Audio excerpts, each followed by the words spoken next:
Soon. Yeah. Good evening, everybody. Welcome to the Waimānalo Neighborhood Board Regulars meeting. Today is Monday, October 14th, 2024, 7 p.m. We're going to call the meeting to order. We are here in Waimānalo Public in the library room. And then those of us that are joining on WebEx, mahalo nui for including yourselves in today's conversation.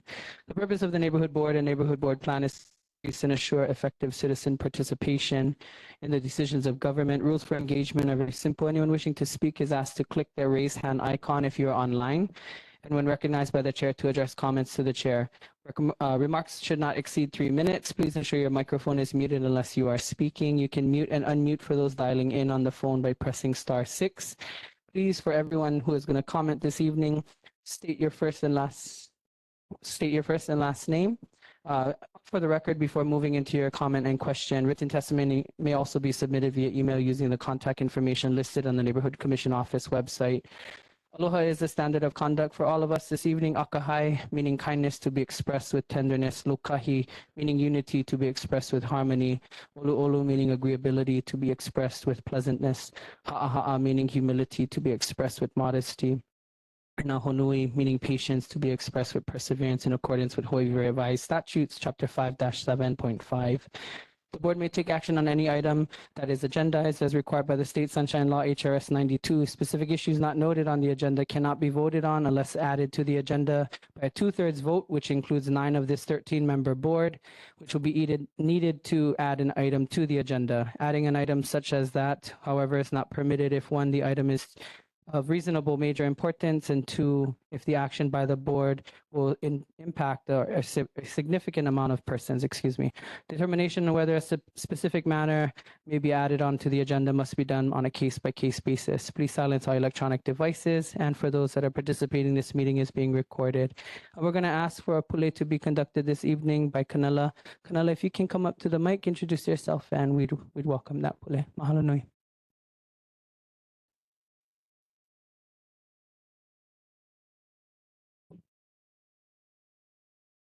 Aloha, my name is Kanela Kamahalenilai. I am a Waimānalo resident, Kanaka Maoli, and a native Hawaiian, and I'm here to offer our puli for this evening.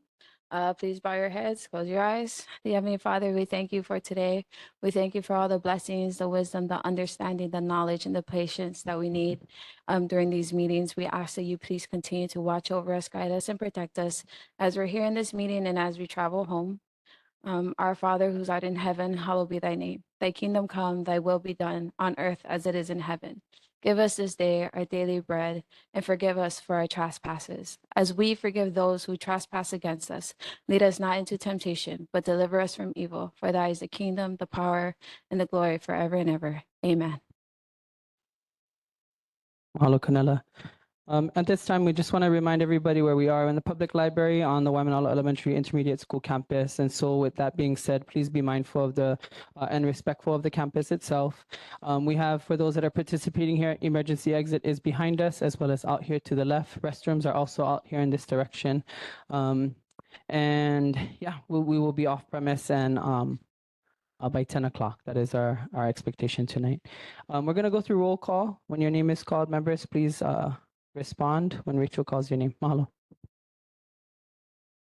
Okay, when I call your name, please state if you're present. Gramber. And then Connie's here in person. McKeag. Here and present. Milan. Mokuleho. Me. Ralston. Here. Thank you. Virtual. Budalix. Wong. Santiago. Kamakeo Oelo. Yo. And present. Okay, thank you. So with that, we have 4 members present. We don't make the quorum yet. Oh, now I see. Okay. Mokuleho. I see that you're online. Thank you. So we have 5 people present. Thank you. Okay, Rachel. Members, we're going to move on, recognizing 5 members present. So we don't have quorum to take action this evening, but we will be able to run through the rest of the agenda. At this time, we're going to have a message from our kupuna. Mr. Larson, thank you so much for joining us. We preserve the time here as we acknowledge our kupuna in our community to share with us things that are important to them, things that we should be hearing, things that might be urged of us or called on us as we engage in the community discussions that we present here at the board. And so we want to mahalo you for making time for us this evening. Thank you for your service. It's my pleasure. I've lived in the same place for over 60 years here. I came here when I was in my very early 20s, looking for a better life. I found it. But I would like to remember some of the people that I met all through my young years and that were all involved in sports. Joe Gang was for football. He started football here with, I think Haywood was one of his coaches. Bill Hawley. And then I think Kim Malloy. A lot of these people aren't here anymore. You might remember Ivy Carter. She took care of so many young kids. Joe Capulli ran the girls' baseball. Al Kalawao did Pee Wee football and midget and baseball.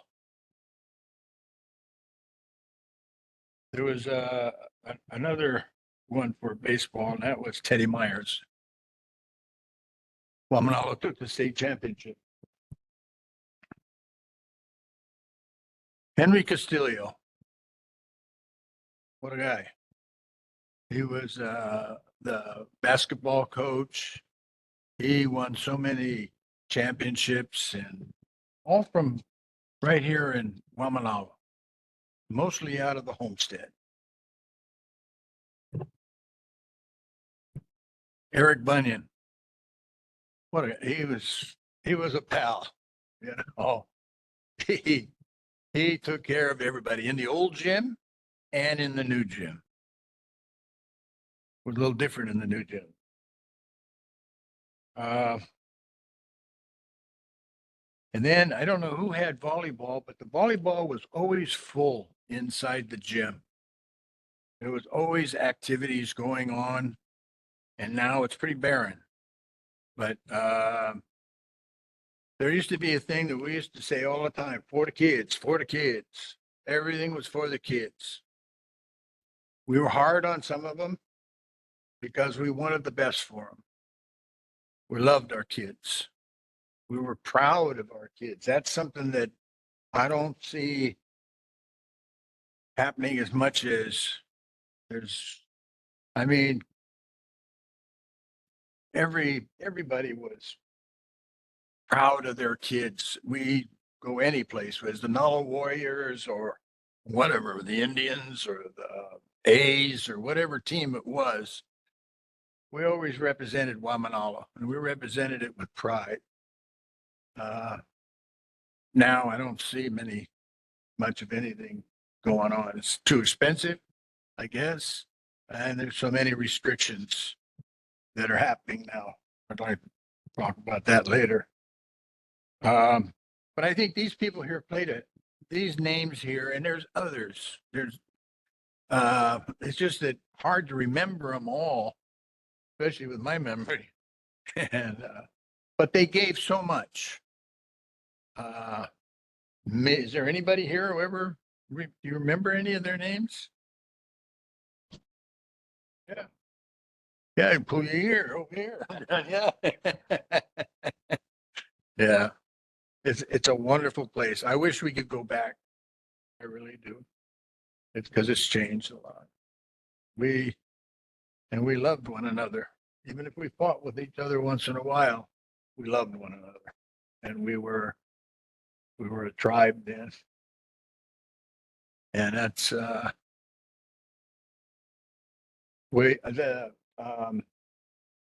wanted to say one thing about the ramp, what they call the ramp. The reason the ramp one of the reasons we finally got it through when we went to see the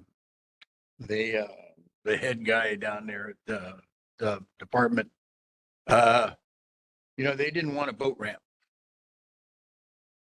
We called it handicap ramp. Because right now, in that homestead, and it's nuts, because in the homestead, there is no way for the elders to get down to the water to heal. They can't climb down the sand hill or over that concrete thing. You know, I would think the homestead should really go nuts. I mean, that's terrible. From there, being able to go down to heel in the water. That's all I got to say. Thank you. Thank you very much. Mahalo for taking us down that lane and honoring those that have served us well in this community. Mahalo for your time. Members, we're going to move on to the Olelo No'ea of the month. This is Olelo No'ea number 5. A'ea e mo hala I luna o ke kukui. Whiteness unfolds on the kukui trees, used in reference to a person who grazed, comparing him to a blooming kukui tree laden with white flowers. As we honor kupuna, what a beautiful way to be reminded of our relationship to such. So, a'ea e mo hala I luna o ke kukui. Mahalo nui. Next up, we have our emergency providers. We'll start off with the Honolulu Fire Department. Thank you for joining us, gentlemen. Mahalo nui. Good evening, Chair, members of the board, members of the community. My name is Adam Rose. I'm from the Waimānalo Fire Station, Engine 27. I'm here to present the statistics for the month of September, but before we get to that, I'll address last month. There was a question from a community member regarding asking about the laws regarding moving over for emergency vehicles. Are they included in the current driver's manual for obtaining a Hawaii driver's license? We were able to look some of that information up, and we reached out to the community member the next day or 2 days later. But we have the official response from our community relations department is, according to the Honolulu Department of Customer Service, the public can contact the Hawaii Department of Transportation at 808-587-2161 for the most current information about the Hawaii driver's manual. Moving on to the statistics for September 2024, Engine 27 responded to 0 fires, including structure, wildland, nuisance, cooking, and activated alarms for the month of September. And emergencies, we responded to 33 medicals, no vehicle collisions with pedestrians, 4 motor vehicle collisions, 1 ocean rescue, and no hazardous material incidents. The fire safety tip for the month of October is smoke alarms, make them work for you. This year, the National Fire Protection Association's Fire Prevention Week campaign strives to educate everyone about the importance of having working smoke alarms in the home. For more information and resources, visit fpw.org. Install smoke alarms in every bedroom, outside each separate sleeping area, like a hallway, and on one level of each home, on each level of the home. Test smoke alarms at least once a month by pushing the test button, and replace all smoke alarms when they are 10 years old or stop responding when tested. Are there any questions? Thank you very much for being here. Members, any questions for Honolulu Fire Department? Anyone online, members? Okay, anyone here in public? Any public online? Seeing none. Gentlemen, thank you so much for joining us. Good to Thank see you. you folks. Mahalo for being here. Thank you. Thank you. Be safe. Next up, gang, we're going to call forward the Honolulu Police Department. Do we have anyone from HPD this evening? Anyone online? Hearing none. We do have a question for HPD, or you wanna share it at the community concerns? Okay, so there is a question for HPD. We just want to document that or comment. Mahalo. Thanks, Hulali. Aloha, my name is Hulali Mohi, and I have two questions regarding continued illegal activities at three of the county parks here in Waimānalo, Bellows, Hunananiho, and Waimānalo Beach Park. There have been for at least 2 years now numerous complaints about unauthorized vehicles driving on the grass and in the forest or bushes at Hunananiho. This also includes ATVs, golf carts, and dirt bikes. More recently, there's an issue with driving on the beach at Waimānalo Beach Park, which adds to the unnecessary shoreline degradation and works against community efforts to restore the sand dunes. And of course, it has posed a threat to beachgoers, especially when they're ripping through the sand dunes at night and can't see keiki sand crabbing or walking the shoreline. Understand that the shoreline may not be your jurisdiction, but the point in which they access the spaces are. The community has asked for pillars, pohaku, and other forms of blocking access. These blockades were granted, and unfortunately, these drivers still found a way around them or just created new access points. I feel that at this point, we can keep wasting time and money by adding new blockades or fences or anything we can dream up as a community, but I feel that the answer is to just start handing out tickets.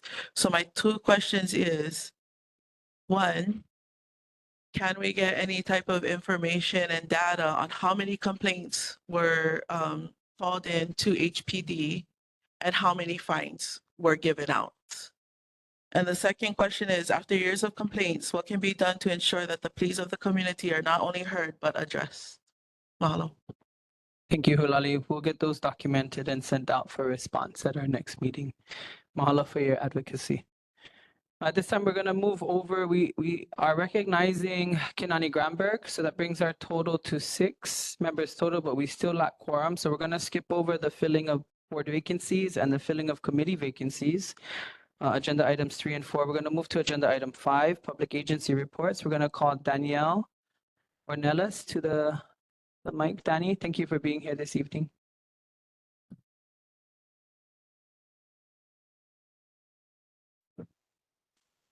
Good evening. Can you hear me okay? Thank you, Danny. Yep, we can hear you. Okay, great. Okay, so message from the board. Sorry, something happened. Okay, I'm back. Okay, welcome back. Okay. Okay, so the month of October, the message, we have no logged main breaks for September. And then the water announcement, the Board of Water wants to invite keiki ages kindergarten through 12 in our 2025 poster and poetry contest. This contest is open for the poster side for grades kindergarten through 6 and the poetry side for grades 7 through 12. The theme this year is the importance of water. Deadline to enter is February 28th. This is not to be confused with our calendar. Yeah, this is just the poetry and a poster contest. More information, please go to boardofwatersupply.com. And then last month, yeah, we had some questions from you, Chair, and then also from Kuike. And I know that you followed up with Stephen, and we will be following up with those questions at the November 12th meeting. We will have Barry Usugawa come, and he's our main guy for the water conservation in regards to the questions about the hotels coming up in Eva. And then we also have Amy Sunayoshi. She is our plant woman. She is our guru of the plants and such, our watershed expert. So she will also be at that meeting. And then let's see, the third question from Kuike was what does the Board of Water have planned to obtain water as the tainted water travels to other water wells within, and with more wells being closed? What is the master plan? And a response from our communications department, the Board of Water Supply continues to look for and develop alternate drinking water sources. Plans call for 1 or 2 new exploratory wells in the Waimānalo area. If these wells prove viable, they will become drinking water production wells. This may take up to 7 years, however. We'll also continue to do our water testing, which includes the water testing near the Red Fuel facility and in the IEA area. We also plan on expanding our water conservation and outreach to a lower water demand. This will help ensure that the adequate supply of fresh water today and for future generations. And that's all I have tonight. Is there any questions? Danny, thank you so very much for the update. Members, any questions for Board of Water Supply? Members in person? Any members online? Okay, anyone from the public in person for Board of Water Supply? Canelo, come.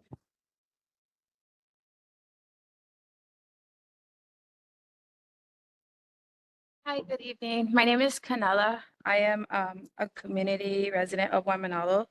My question is, with the Board of Water Supply being able to gauge how many wells that are tainted, is there any incentive or funding set aside for families that have to pay out of pocket to get water by the gallons at store to like reimburse them or to help them pay for water? That's a really good question. I do not know the answer, but I will find that out.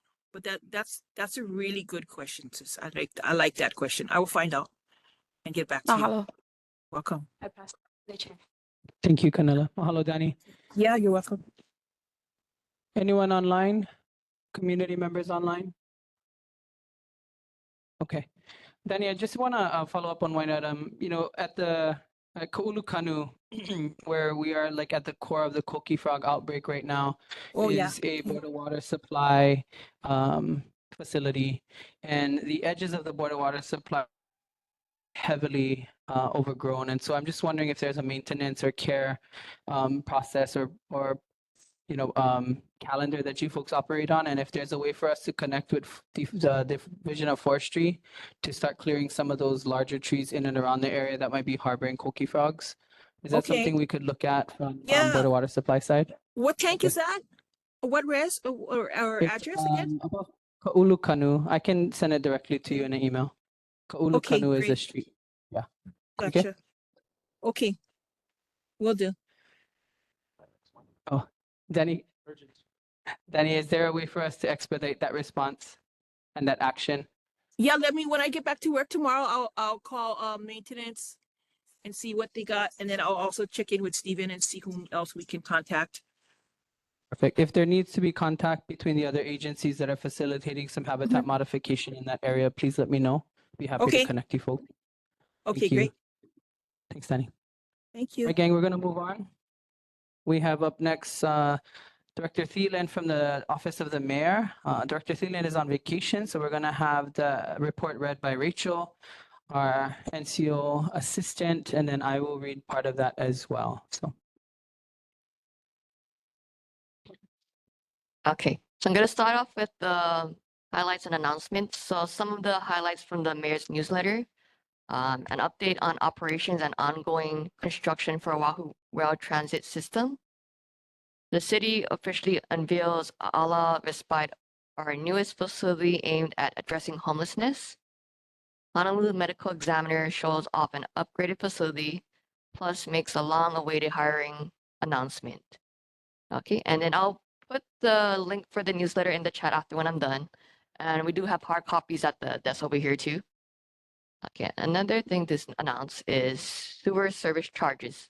The City Department of Environmental Services plans to increase its sewer service charges for all residential and commercial customers in fiscal year 2026, which begins July 1st, 2025. ENV wishes to present information at all upcoming neighborhood board meetings on the reasons for the increase, the amount of the increase, and what the additional revenue will be used for. And then the last thing I'll announce is that the neighborhood plan review, the neighborhood commission office of neighborhood plan committee begins meeting to conduct a comprehensive review of the neighborhood plan. A presentation with more information is available in your board's Google Drive. The committee currently meets on the third Monday of every month at 6 p.m. If you have any questions, please contact the neighborhood commission office. And I give to you, Chair. Hello. This is some follow-ups from previous questions that were asked of the mayor's office, starting with the Waimānalo Gymnasium timeline. A request for more details were made about the Waimānalo Gymnasium construction project, including timeframes and penalizations if the contractor does not finish on time. The response from DDC, Department of Design and Construction, reads as follows. Construction start date is expected to begin at the start or at the end of September 24.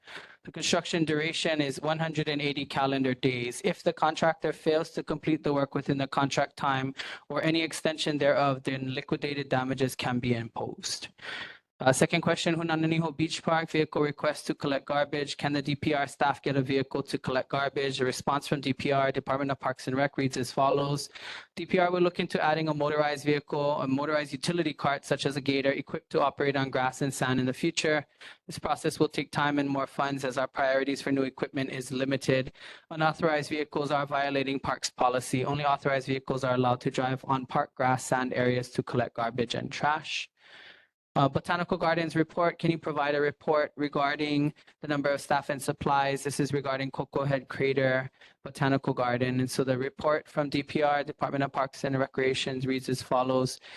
Cocoa Crater Botanical Garden contains 60 cultivated acres of plant collections, focusing on conserving dryland native plant species. There are two full-time maintenance workers, a small base yard facility, 2 trucks, and a porta potty shared with the public. Conservation work is primarily directed by one horticulturalist who is responsible for all 5 city botanical gardens.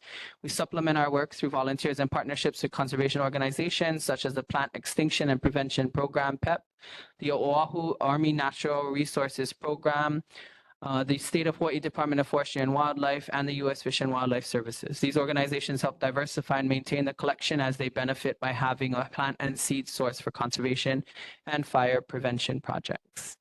Hunananiho Beach Park lock replacement. How many times has the lock been replaced on the fence? DPR's response in the 2-month period, December 2023 to January 2024, locks have been replaced 61 times. The gates are currently left unlocked due to public cutting of the locks on a daily basis. DFM, Department of Facility Maintenance, says that they do not maintain Hunananiho Beach Park and has not been involved in the lock replacement on the fence. Next question was about EMS. If the EMS could provide a monthly report with statistics, the Honolulu Emergency Services Department submitted a following website displays that provides the most up information regarding EMS response statistics. If there's more information or needs, the office number is 808-723-7800. 6, Ocean Safety Report. Can Ocean Safety provide a monthly report with their statistics? The Honolulu Ocean Safety Department has provided a report with the September 24 statistics. I don't know who that was sent to. Okay. So we'll get that pulled up, but those are the responses from our last meeting. We'll get the ocean safety response shortly, but in the meantime, are there any questions for the office of the mayor? Board members? Any board members online? Okay, community members here in person? And any community members online? Hearing none. Okay, we're going to go through and read the department. I got it. The Department of Ocean Safety submitted the following response with regards to ocean statistics for the month of September 2024. The following are ocean safety statistics for the month of September 24. Information is collected from daily log sheets from 43 towers around the island. It reads as follows. Total beach attendance, 2,097,426. Total preventative actions, 114,708. Total minor first aids, 41,624. Total rescues, 158. Total drowning, 0. Total EMS assists, 13. And total HFD assist, 5. The following is specific to Waimānalo Towers, consisting of Makapu'u, Waimānalo Beach Park, Hunananiho Beach Park, and Bellows. Total attendance, 82,345. Total preventative actions, 4,925. Total first aids, 1,030. Total rescues, 29. Drownings, EMS assists, and HFD assists are a reading 0. We'll continue to invite both the divisions to come and share specific information to Waimānalo, and we mahalo them for their service. Hearing no questions, we're going to move on to community organization reports, starting with Waimānalo Elementary and Intermediate School. Do we have anyone present from that school? Hearing none, we're going to move on. Blanche Pope Elementary. Hearing none. Malamahonua Public Charter School. Aloha, it's Denise. Hello, Denise. Mahalo for joining us. The time is yours. Thank you. Okay, mahalo nui. Let me try to see if I can get my video.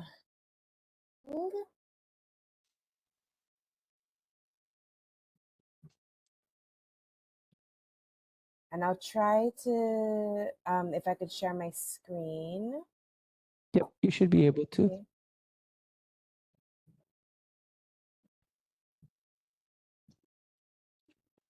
Share.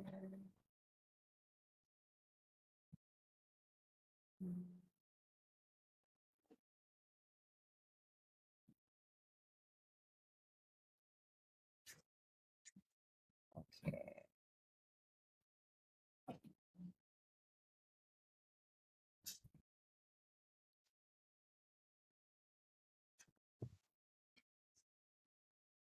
Okay, I'm Perfect. We can see hoping, that. yes, perfect. Yep, Mahalo. you can go. Good to go. Mahalo. Okay, so aloha mai kako, mahalo nui always for allowing Malamohonua to share what we are doing. I'm Denise Espana, and I'm the po'o at Malamohonua, and I just wanted to just open with our, as we welcome our haumana back from fall break, the inspirational olalono'eau that we're asking them to reflect on, okay, kahua mamua mahope ke kukulu. And only when the foundation is solid can we build. Right before they went into fall break, we had student-led conferences.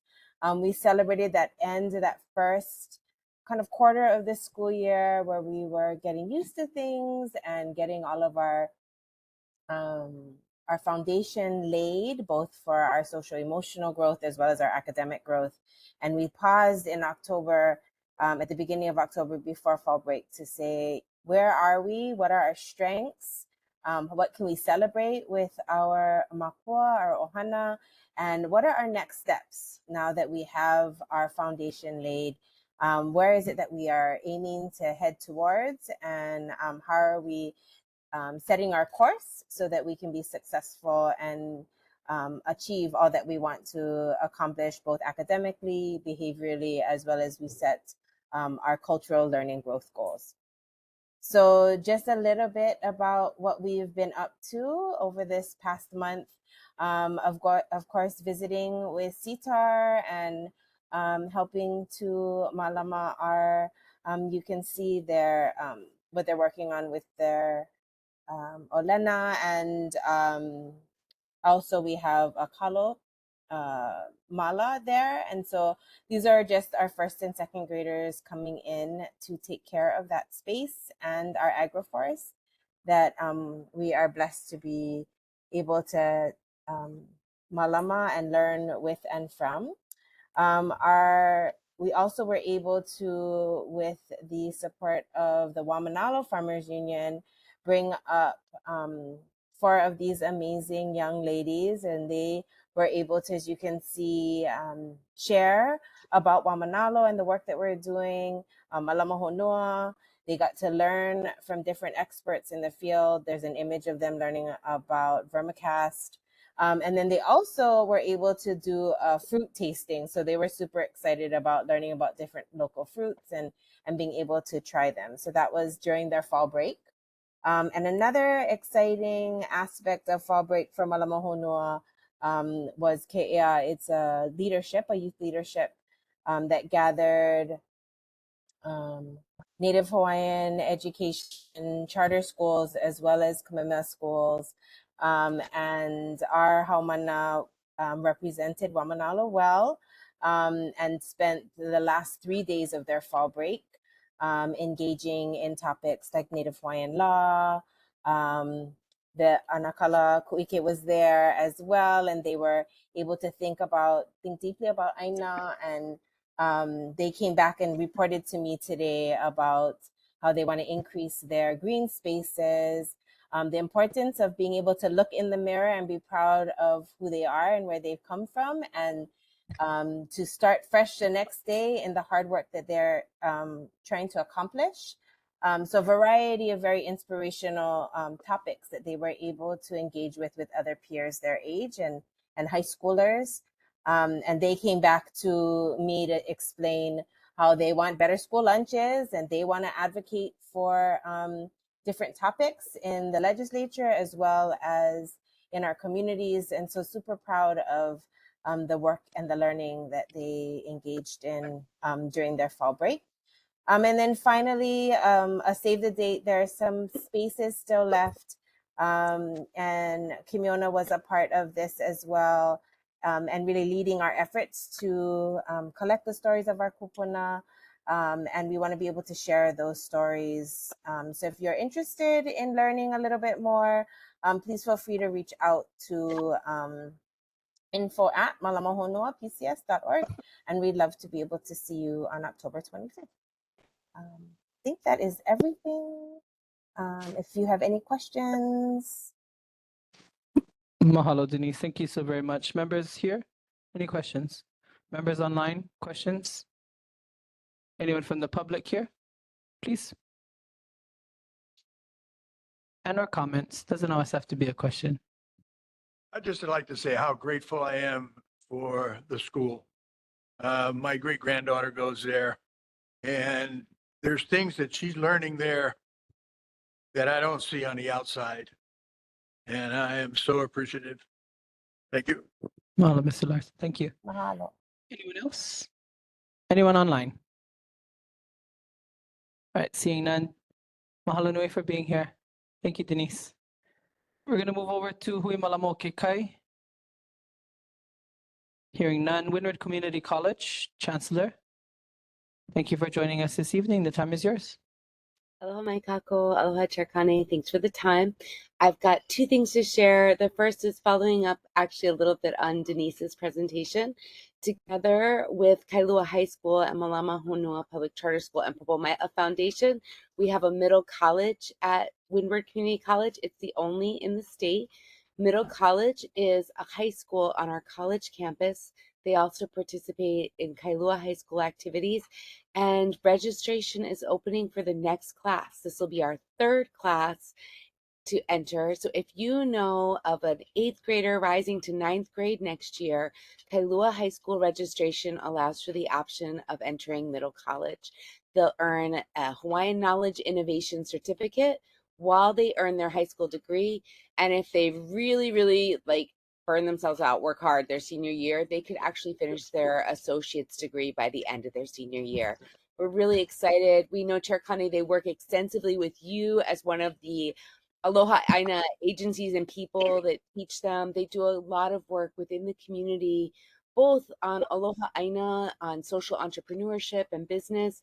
It's really an enriched experience growing future leaders for our community. So I'll put my name in the chat too. If anyone wants any information about it, I'm happy to share. And then the other news I wanted to share was we were awarded a U.S. Department of Education Title III Native Hawaiian Serving Grant to expand our work in incarcerated education to the Arizona Saguaro facility, which houses over 500 men from Hawaii. It's like the overflow prison for Halawa. And a lot of our students actually, even mid-class, we had no notice, they fly a plane of men to this facility in Arizona in the middle of the desert. So we will start in the spring semester with our first class. We're offering the A in Hawaiian Studies. We'll offer Hawaii Center of the Pacific for the first class via Microsoft Teams, so online like this meeting with our men over there. And we're really excited to be able to get engaged in that work. That's my report. And part of that grant is also creating stronger connections to all the community colleges post-release. So no matter where our men or women in the women's facility or youth in the youth facility are released to, they have a friendly connection for education within their communities. So as part of that grant, Kauai CC and Leeward CC have partnered with us to develop a post-incarceration, post-release counselor for that handoff. So our ohana can return to our communities welcomed and supported. Mahalo, Chancellor, for the update. Thank you so very much for your service. Members in person, questions for WCC?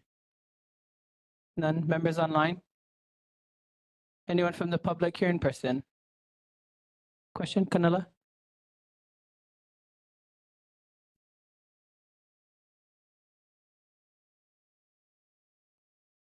Aloha mai kako. My name is Canela Kamalinlei. I'm a Waimānalo resident. Hi, artists. I just wanted to ask two questions. With the grant, if our members from this incarceration do not complete their classes in Arizona and their GPA falls, is there any negative impacts that would happen to those individuals? So we work with our student affairs department to minimize negative impacts. In general, our incarcerated education program, 90% of the students or more complete their classes with a C or better. If because of reasons outside of their control, like being released or being transferred, they have to move during classes, we withdraw them so that it has the least impact possible. If they don't have federal financial aid or are able to pay it back, we make them have no record. If they have federal financial aid and are unable to pay it back, then we withdraw them with a W and we work to help maintain their status and eligibility. The big goal, of course, is to first do no harm, right? We want to give them a great foundation in their education. But there's so many parameters to incarcerated education. Is there any? Yes, that did. Mahalo, artist. One more question. Sorry, Paul. I might have lost it.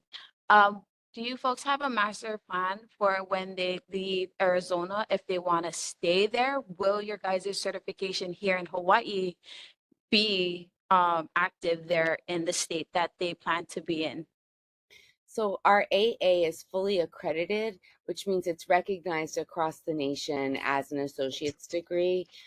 We're hoping to partner with some of the colleges there as well to articulate coursework, but it's a 5-year grant, and this right now we're just focusing on getting some courses started.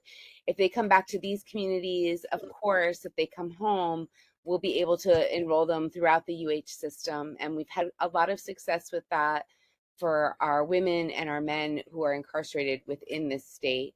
But there's a lot of parameters. Canela, if you're looking for a job. I love you, artist. Maybe not. Mahalo, Canela. Thank you for the questions and the responses, Chancellor. Seeing no other hands, do we have anyone online, public online? Questions for WCC? All right, seeing none. Artist, thank you so much for your time and service, ma'am. Mahalo nui. Mahalo nui. Okay, Kako, we're moving on. University of Hawaii College of Tropical Agriculture and Human Resources. Is that Ilima online? Okay, moving on. Hawaii Job Corps. Miss Julie Dugan, thank you for being here, ma'am. Good evening, everyone. Julie Dugan, I represent the Hawaii Job Corps. I just wanted the community to know that our enrollment continues to build after the pandemic. We're currently serving 180 young adults, focusing on their high school diploma and or a career pathway. So that means we only have 30 more openings. We do tours every Thursday at 9. You can call me directly to sign up, 259-6051.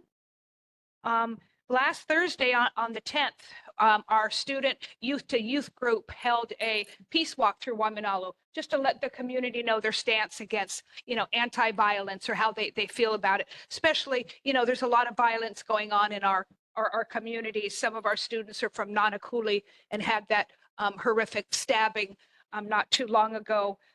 So it was their way to show the community their stance. And I want to thank the Honolulu Community Policing Team for kind of escorting us or getting our students safe through the community. Again, those 180 young adults are concentrating on their education and their career training, but they always take time to give back to the community. They're over twice a month with Auntie Audrey and Dynamic Compassion in Action, helping with the food distribution program at the rec center. The Waimānalo senior citizens, they are having a big anniversary next month. So it's very important that we can do something for them. So our culinary department will host a beautiful luncheon on site for them. It's going to be a delicious, you should see the menu. The kapuna will have to pay just for the cost of the food itself. We'll do all the preparing and serve them and treat them like the kings and queens that they are. So that'll be special in November. We always support the Salvation Army Thanksgiving Day luncheon.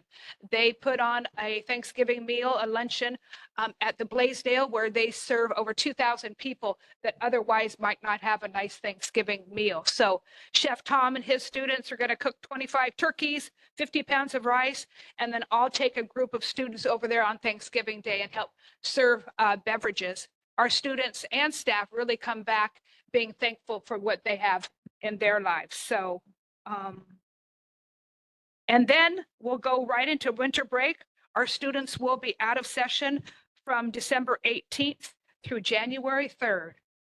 Hawaii Job Corps, again, we have 180 students. We're a 24-hour-a-day, 7-day operation. So we do have openings. We have some security guards, residential advisors, cooks. I now have an admissions counselor position. So if you know someone who would be good out in the community, promoting the program, recruiting new students, please call me directly. And I have a listing of the job openings at the front table. Mahalo.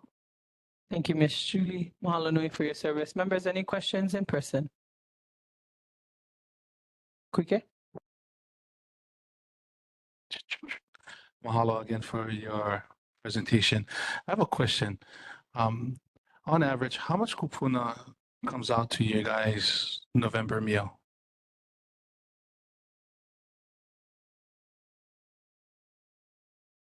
We can get you the microphone, Auntie Julie.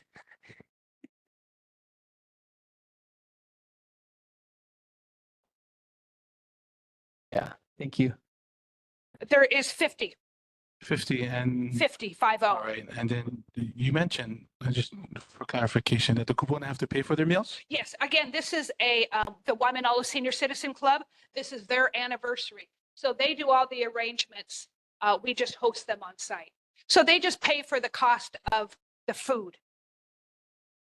And how much is the cost of the food We do all the preparation, $35 per head? per head. All right, But you want to hear the menu? please. Yeah.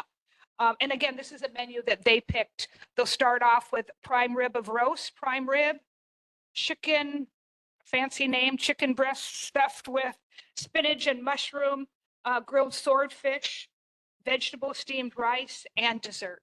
Mahalo. Yeah. Thank you. Yeah, it's part of the Waimānalo Senior Citizen Club. So it's their anniversary. I think it's for their members.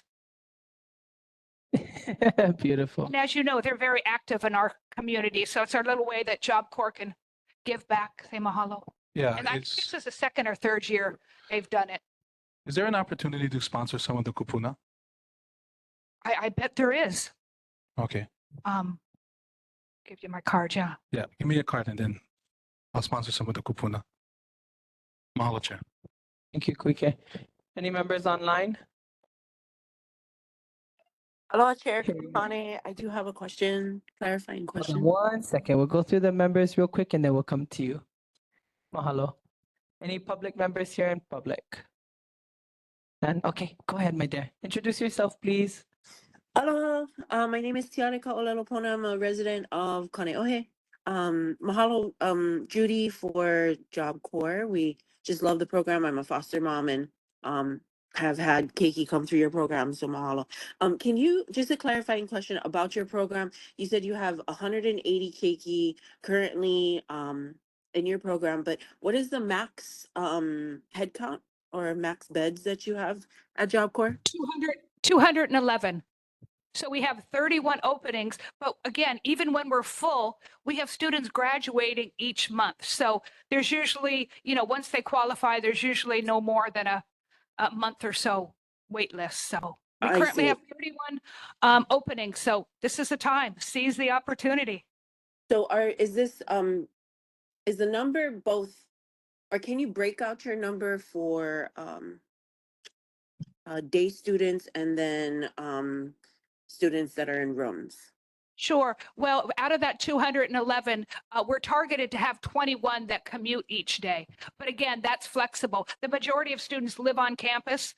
That way they don't have to worry about being late or on time. And sometimes they don't come from environments that are conducive to getting there on time. The household might stay up late, or there might be other things going on in the household. So the majority of our students live on campus, but they can commute each day as long as they can get there on time.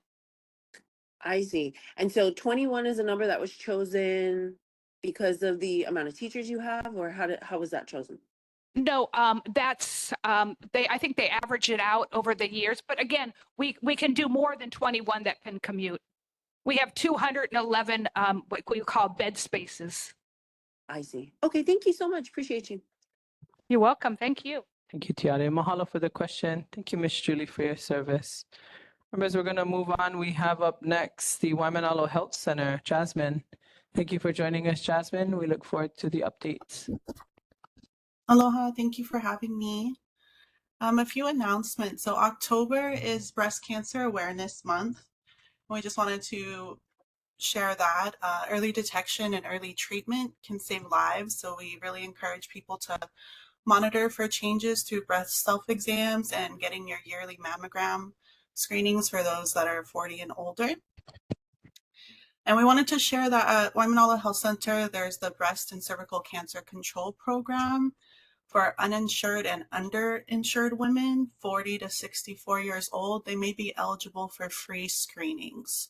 So I want to make sure the community knows about that program, and it's Auntie Luana that helps the patients with that. So if anyone's interested and needs more information, she can be reached at our main line 259-7948.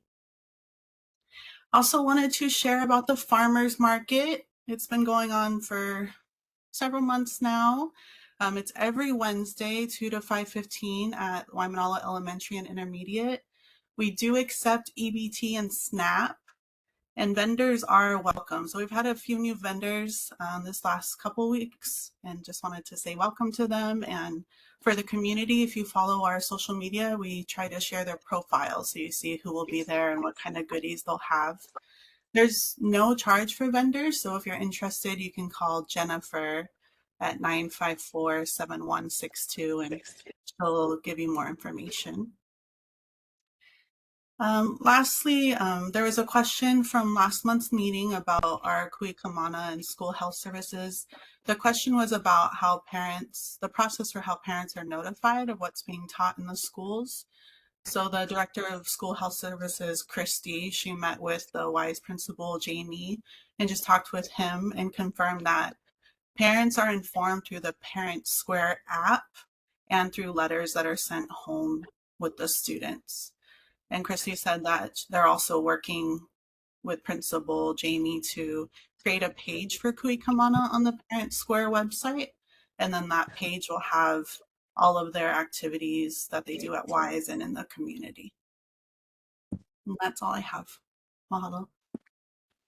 Jasmine, thank you so much for your time and for your update. Members in person, questions? Members online, any questions?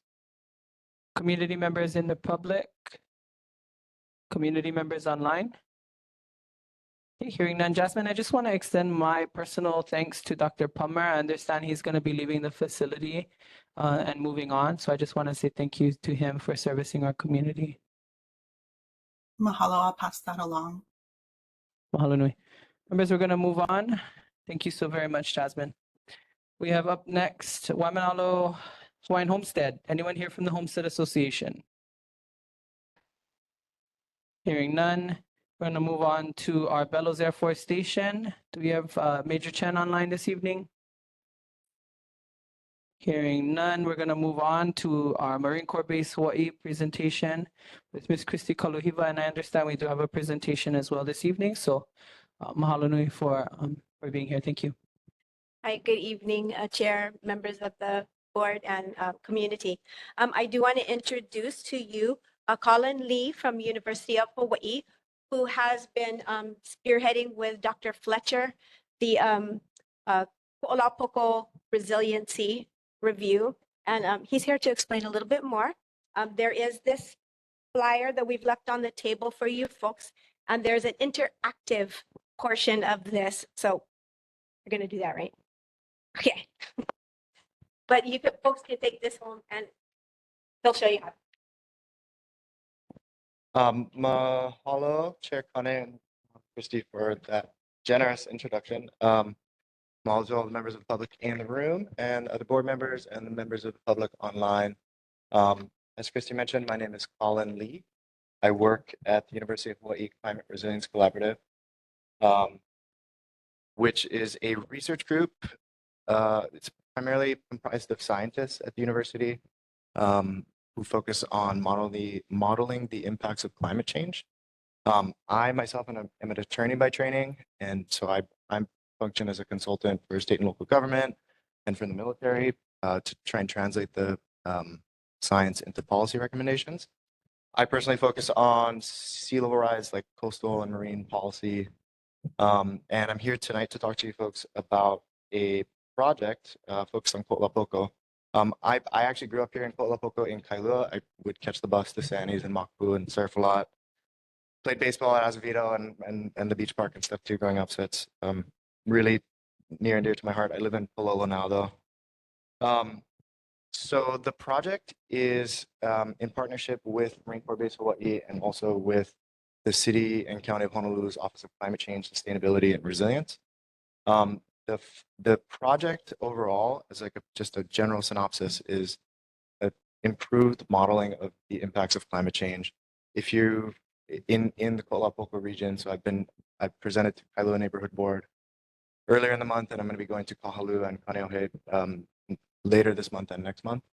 But if some of you folks might be familiar with the Hawaii Sea Level Rise Viewer, which is an online tool that community and government use to see what projections of sea level rise looks like for Maui, Oahu, and Kauai. And essentially, our scientists at the University of Hawaii have developed and published peer-reviewed science that are improved methodologies to model these impacts and actually additional impacts, like some of the main ones being groundwater inundation and how groundwater interfaces with sea level rise because they're hydrologically connected. And so we were lucky enough to find funding through the Department of Defense's Office of Local Community Defense, Office of Local Defense Community. Yeah, it's a mouthful. Yes. And the project itself, actually, as I said, we're partnered with the Marine Corps base, but the project, the entire focus is actually outside of the fence line. And so from Makapu to Kulo, our scientists have modeled a lot of these impacts of climate change, primarily those driven by sea level rise, but also heat and rainfall flooding. And so examples of these are coastal erosion, highway run-up, passive flooding, and then, as I mentioned, groundwater inundation and essentially mapping groundwater tables. I'll get into why that's important in the meantime, but I shared with Chair Kane, and I have a bunch of flyers here on the table. It's a brief discussion or summary of the project, as I just said, but also here there's going to be 2 QR codes with associated like URLs, like you can just go online and see it. The first one is actually to the live viewer that's on the internet, and our goal with pushing these out to the community through the neighborhood boards is actually to get feedback from the community, and essentially what that means is, and if there's time here, I'll go on and show you what it looked like. But literally just going through the viewer, and you'll see on the left-hand side, it'll say like how many feet of sea level rise you want to display, and then certain particular impacts and also certain types of infrastructure. So that's roads, buried infrastructure like water mains, some non-buried like electric lines, and then also things that are of particular concern like cesspools. which we have a bunch of here in the beach lots. And the final goal of this project, this is just like a study, some research. But the goal with getting feedback from the community is literally like a quality control to make sure that what we're modeling is in alignment with what you folks experience throughout your lives of living here. Like when it rains really heavy, does this area seem to flood? Is there water there for multiple days, which would indicate a raised or an elevated groundwater table that's saturated and the water can't keep getting through. And so there's the other QR code, which is a link to a Google form, which is, once if you have had that opportunity to go and look at the viewer, you can submit some of your feedback and say, hey, this aligns with what I've seen. Every time it rains hard, I see that this area is flooding, or the opposite. Hey, you guys might want to take a closer look at this area, this intersection. When it's raining really heavy, there's always flooding there, and for some reason it's not indicated on the viewer.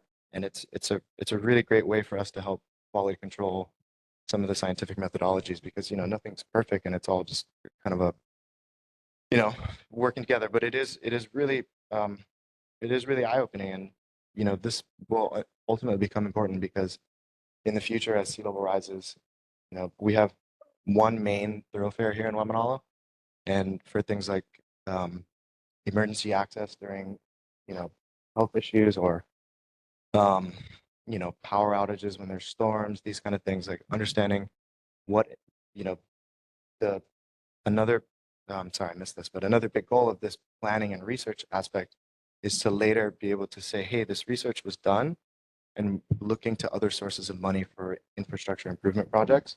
So, things like improving water mains, improving bridges, improving drainage infrastructure, like at Waimānalo or whatever that may be. So anyway, being able to take this research and especially this community validation and looking for other sources of funding to say, hey, this research was done. We know how to potentially mitigate this issue, and ultimately keep our community safe in times of storms and danger and at sea level rise. Just the general reality of when it rains, if you have a house that's slab on grade, you're going to be a lot more at risk than if your base flood elevation of your dwelling is a little bit higher. And kind of rambling here, but again, there's these flyers here in the back, and I would really, really, really appreciate if you folks could take the time. I'll leave some of my contact information here. The board members also have a little booklet, which is an annual report from our research group a couple of years ago. We haven't had the funding to do it in a couple of years, but it does showcase a lot of the kind of updated methodologies for modeling these types of impacts. And but I really appreciate you folks giving me the time. If there is time, I can try.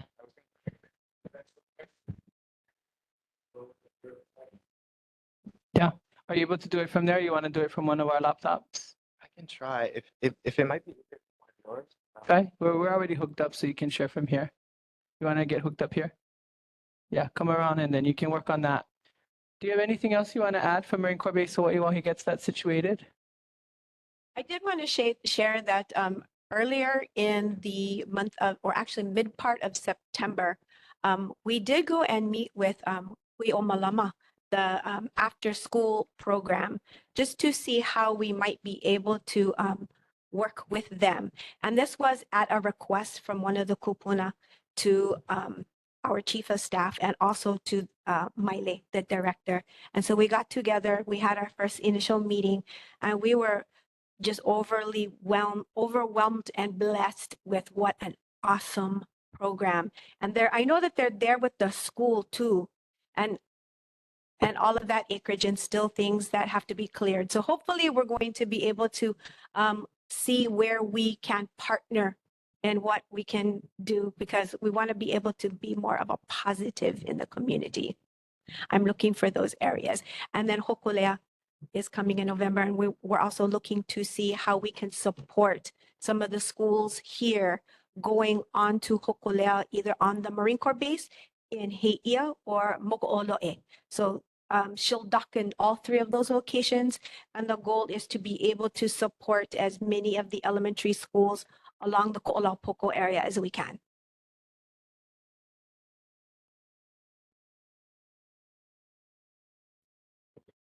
Thank you very much. We appreciate that. Members, while we get this other presentation updated, anyone have any questions, members in public from Marine Corps Base Hawaii? Hearing none. Any members online?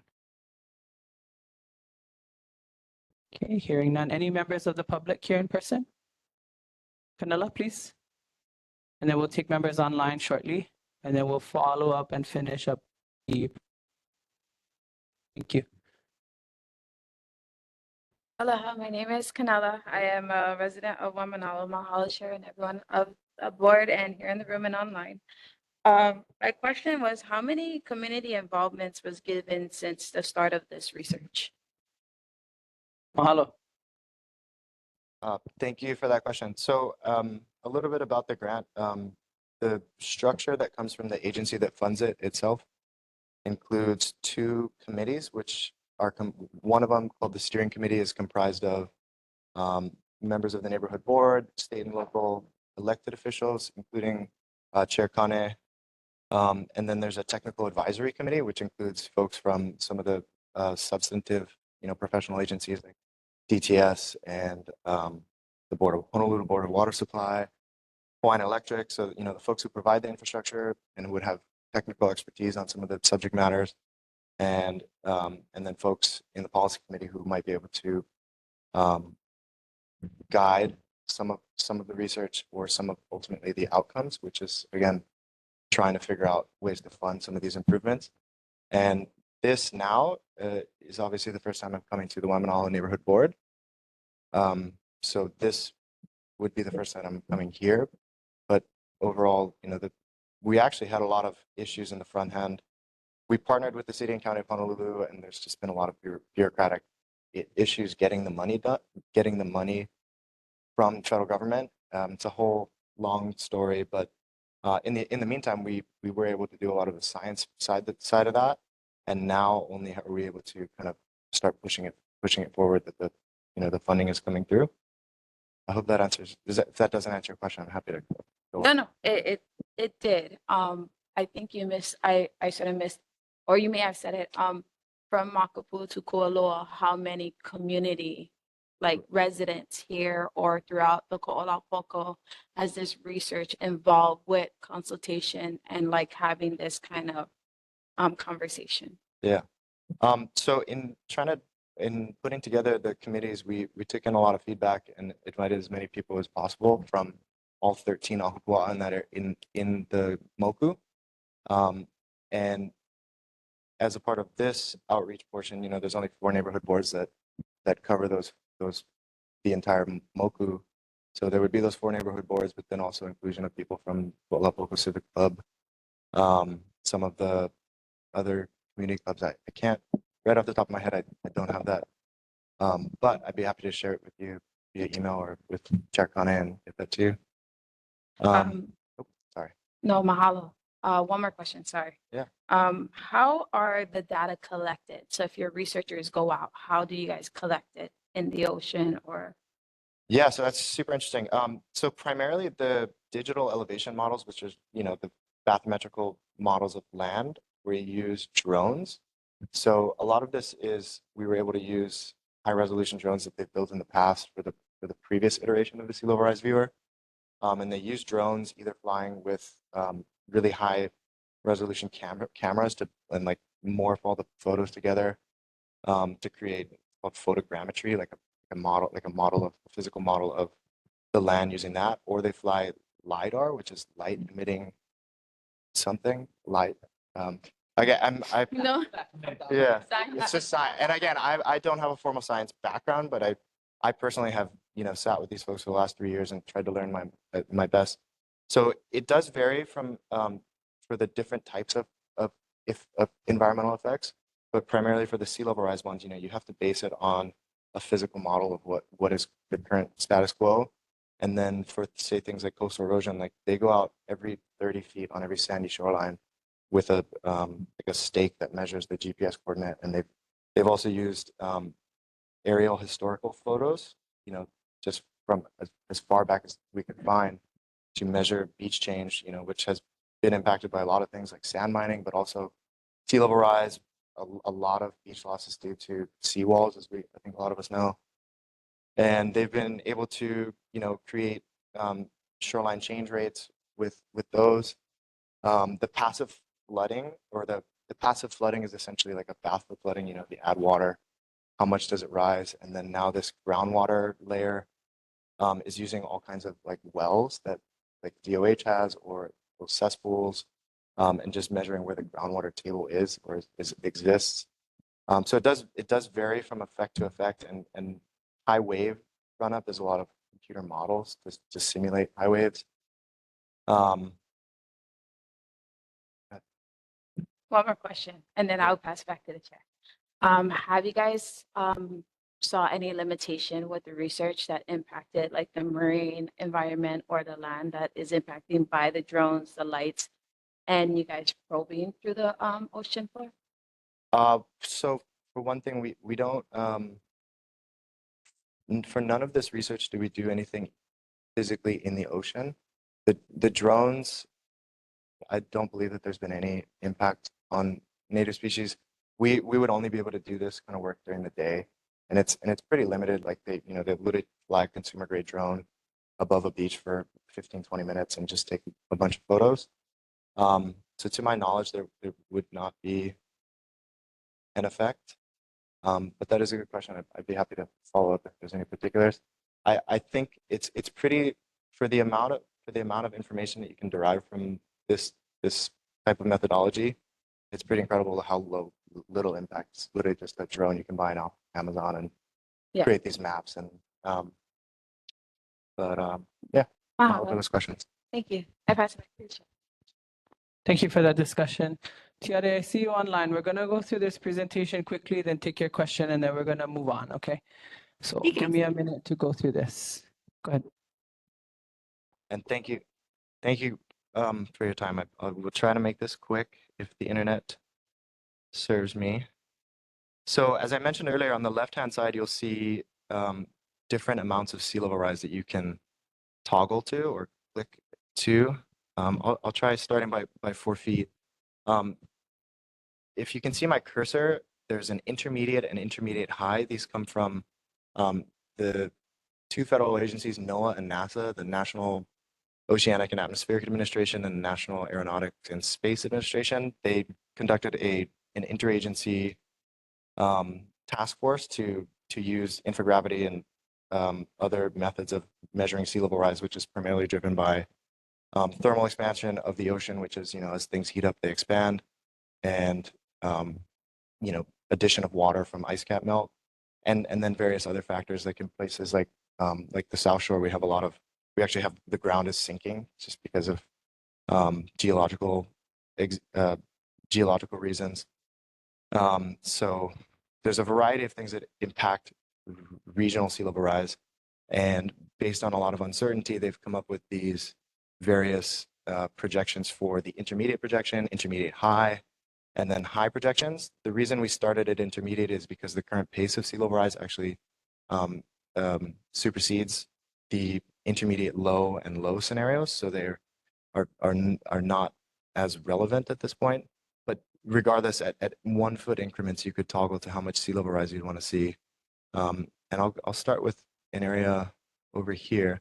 And so on the left, you can toggle sea level rise, and then on the right, you can toggle, say, if you wanted to see a different base map, like just like the satellite images, and then you can toggle different types of sea level rise impacts and other climate impacts. So here I'm going to click on groundwater inundation, and again, this is measuring where groundwater tables are, and we also have data for emergent groundwater, which is areas that the groundwater table is just below the surface. Sorry, just where the groundwater table is just below the surface. And again, the ocean is hydrologically connected to the groundwater tables, and so this creates a variety of impacts. Like, for one thing, saltwater intrusion into croplands. You lose the ability to adequately farm or have healthy agriculture or local IA. if all of a sudden the ocean is intruding into the groundwater table that the plants rely on. And obviously you'll start seeing wetlands in areas that would not have, that without sea level rise would not be traditional wetlands, and that'll be brackish water as well.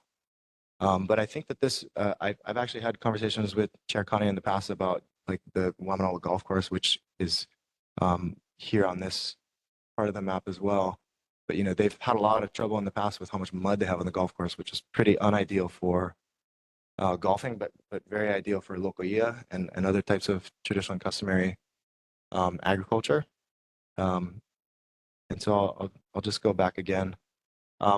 These may not all be perfect yet. We're still trying to finish some of the data gathering, but we will also be able to see things like drainage backflow, which is to say, you know, all of our infrastructure for drainage, like when it rains, is gravity fed, which at some point when sea level rise reaches a tipping point is no longer going to work, because if sea level is the same height as what it's trying to drain, it's just not going to function, and that's going to serve to cause more inland flooding. Not to mention this groundwater layers are very important, because for a lot of our buried infrastructure, which is made to withstand, weight from above like cars and all that, but not saltwater intrusion from below, and not this push from below. And for some of our long-term planning for our infrastructure projects, the last thing we want to see is a certain section of a water main continuously needing to be repaired, or potholes in a certain area continuously needing to be repaired because of the groundwater in that area pushing from above and eroding whether it's buried infrastructure or asphalt. So again, to circle back, we really would love community inputs to say that some of this does track with where you folks have experienced these sort of impacts.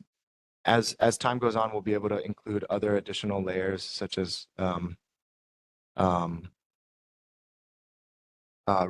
pluvial flooding, or like when it rains. And the great thing about this is you can simulate even what a high tide would look like with 6 inches of rain or a foot of rain, which is something that it's compound flooding, which is something that we traditionally experience, or often experience, and will continue to experience more. And it can have a really serious impact on our communities if during a storm our drainage infrastructure is not working, and we have roads that are flooded. Some of these little pink dots indicate a storm drain that has failed because of its elevation, and again, the gravity is no longer serving it. And in a lot of other big cities, they've started, like places like Miami Beach, where they have a lot of this kind of problem. They've had to start just installing these really expensive pumps to pump the water out, because it no longer functions with just gravity. And these are kind of the impacts that this type of research will serve to illuminate, and hopefully we can avoid some of these problems in the future. And you can go all the way up to 10 feet, but the years here on the side indicate when these scenarios project this amount of flooding will happen. So say by 2100, the intermediate scenario projects that that'll happen somewhere around, that will have 4 feet somewhere around 2100. And if you go to the intermediate high, it'll shift a little bit. So then 2100, it's expected to have 6 feet. And the curve of sea level rise is exponential in terms of what is projected, just because of a lot of, for one thing, the ocean is very deep and vast, and for it to come into equilibrium with the atmosphere in terms of how much carbon it will naturally sequester, it's going to take centuries to millennia. And so even if humans stopped emitting carbon dioxide tomorrow, or other greenhouse gases like methane, the Intergovernmental Panel on Climate Change has stated that sea level rise would continue for centuries to millennia. So this, again, ultimately goes towards the resilience of our communities. And I personally consider it outside of even like a political question. It's just, how do we keep our community safe in the future with these impacts that we know are going to happen? And how do we not waste money on infrastructure? I've taken a lot of time. I appreciate it. Thanks, Colin. Members, we plan to invite this conversation into a future meeting, hopefully that the community can enjoy and engage a little bit further, Colin, with the technologies and what you folks have played out. Tia, we'll take your question now, and then we'll take Kwike's question, and then from there, we're going to move on, gang. Okay, aloha. Mahalo, Chair Kane. My name is Tiare Kaolelopona. I'm a resident of Kaneohe. Thank you, Mr. Lee, for this presentation. I think I've seen this in the past. My question is this, how old is this program that you've built, and how old is the data currently on there? Mahalo for that question. So in 2017, the state of Hawaii has a climate change adaptation and mitigation commission that formally adopted the predecessor to this research, which is called the Hawaii Sea Level Rise Viewer, which you can just Google. It's hosted by the University of Hawaii's PACUs. The data and methodology originally came from our research group, which was previously called the Coastal Geology Group, led by Dr. Chip Fletcher, who's the dean of SOAS at UH, which is the School of Ocean and Earth Science and Technology. But this particular data is within the last, since post 2017, most of it being 2019 to present day. And as I mentioned, a lot of this data a lot of this research is still ongoing. So as time goes on, this online viewer will be updated with newer impacts, if not newer data. Most of the digital elevation models, as I was talking about before, which is like the bathymetrical models that they overlay the impacts onto, will all remain the same, but some of the data layers themselves of the impacts will increase. But I think for the most part, 2019 and on. Awesome. Right. Awesome. Thank you so much for that answer. Is this also similar to what the Office of Climate Change, Sustainability, and Resiliency was doing?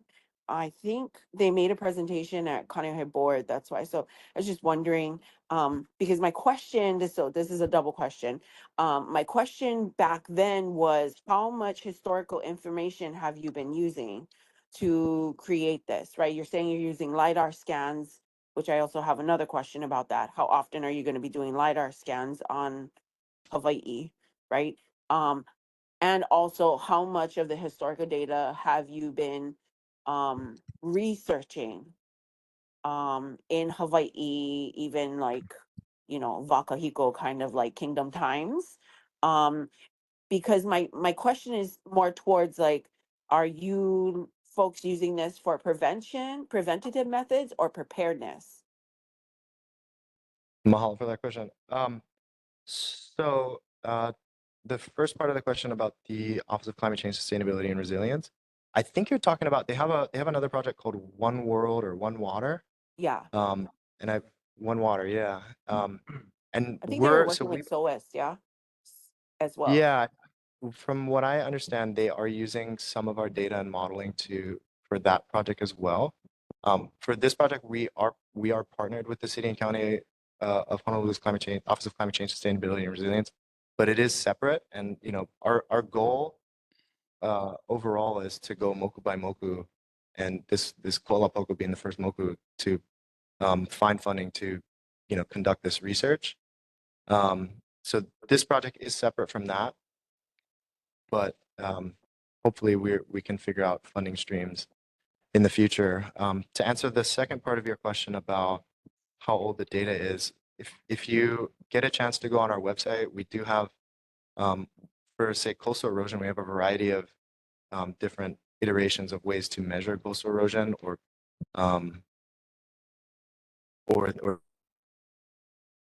and for that, our scientists have scraped all the aerial photography that they could as far back as I think the early 1900s. But I mean, essentially that was just when cameras could take aerial photos of beaches. So it wouldn't be able to go further beyond that. But to answer your question about how often we'd be flying, the answer is 0 more times, because now that we have the digital elevation models, it's actually, it's not something that we need to continue doing. And actually, in more recent times, we've been able to use satellite technology from some of these bigger international private companies who, are constantly taking aerial photos of our shorelines. And we have some really interesting research, not as a part of this project, but just generally in our lab, using this continuous satellite imagery and artificial intelligence to identify beaches, identify the toe of the beach, identify the shoreline, as demarcated by generally the vegetation. So it's essentially no impact in terms of drones anymore. I think about every decade, the U.S. Geological Survey flies LiDAR in a helicopter around the state. I think that was maybe conducted within the last few years, but it's more sporadic. Got Thank you. it. Okay, thank Ted, you. we're Appreciate it. Thank you. We're gonna take quick case. Ted, if you have a question, please put it in the chat. We spent way too much time on this topic for tonight's agenda, so I want to move on. Quick last question, and then we're gonna move on. Mahalo, Chair. I promise I will try to be quick. So it says here in your, actually, this question may even be for Christy, but since you an attorney, maybe you can answer. So it says here that this initiative aims to safeguard and bolster the communities around Marine Corps Base Hawaii and improve the base's resilience by assessing climate change impacts on the area and its infrastructure. And then further on the project purpose, it says, right, climate change and sea level rise threaten Kolapoko communities and infrastructure, yada, yada, yada. So, Christy, I guess here's my question. Yeah, with all of this science, it's saying that in 80 years, worst case scenario, we're going to have 6 feet sea level rise. So what is Marine Corps Base's plan to exit out of our communities? We already know, yeah, how long it took. It took one generation from the stopping of the bombing at Koholave, and it's still not clean. What is the exit plan for the Marine Corps Base after the sea level rises 6 feet?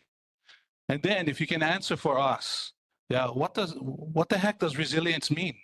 Because it only says to safeguard and bolster the communities around Marine Corps Base and improve the base's resilience. The history of the Marine Corps Base in our Native Hawaiian communities have been the threat to our very existence. So I mahalo, the collaborative to do this research and try to identify the science. But at the end of the day, in 80 years, when the rest of us not resilient because we're drowning under 6 feet of ocean, what is the Marine Corps Base's plan? To one, bolster the communities that are drowning. And two, to ensure that we're just as resilient or even more resilient than what you guys plan for your own selves. Can you please answer that, Christy? I do know that one project in particular, when we talk about coastal resiliency and protecting the community, one project that is dear to my heart is the Nupia Pond and the fish pond wall. And we want to look at funding for the purpose of restoring that wall in longevity of, will that help to protect the community? In 80 years, I don't know what the long-term plans are, but I can definitely ask them, to spell out what their long-term 80, for 80 years, if 6 feet is under, what are they looking at? I know that's been the conversation, but specifically for one part, that Nupia Pond and having that fish pond wall, if it's restored and rebuilt and strengthened, it may help to protect the community on outside the fence.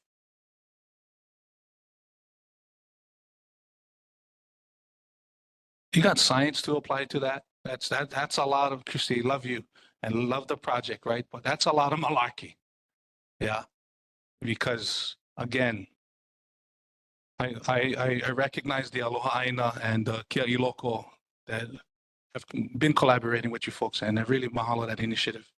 But to say that the restoration of those fish ponds there going to protect the surrounding community, especially there in Kailua, when they're drowning 6 feet under the ocean, I don't see the science there. The math is not mathing for me. Yeah.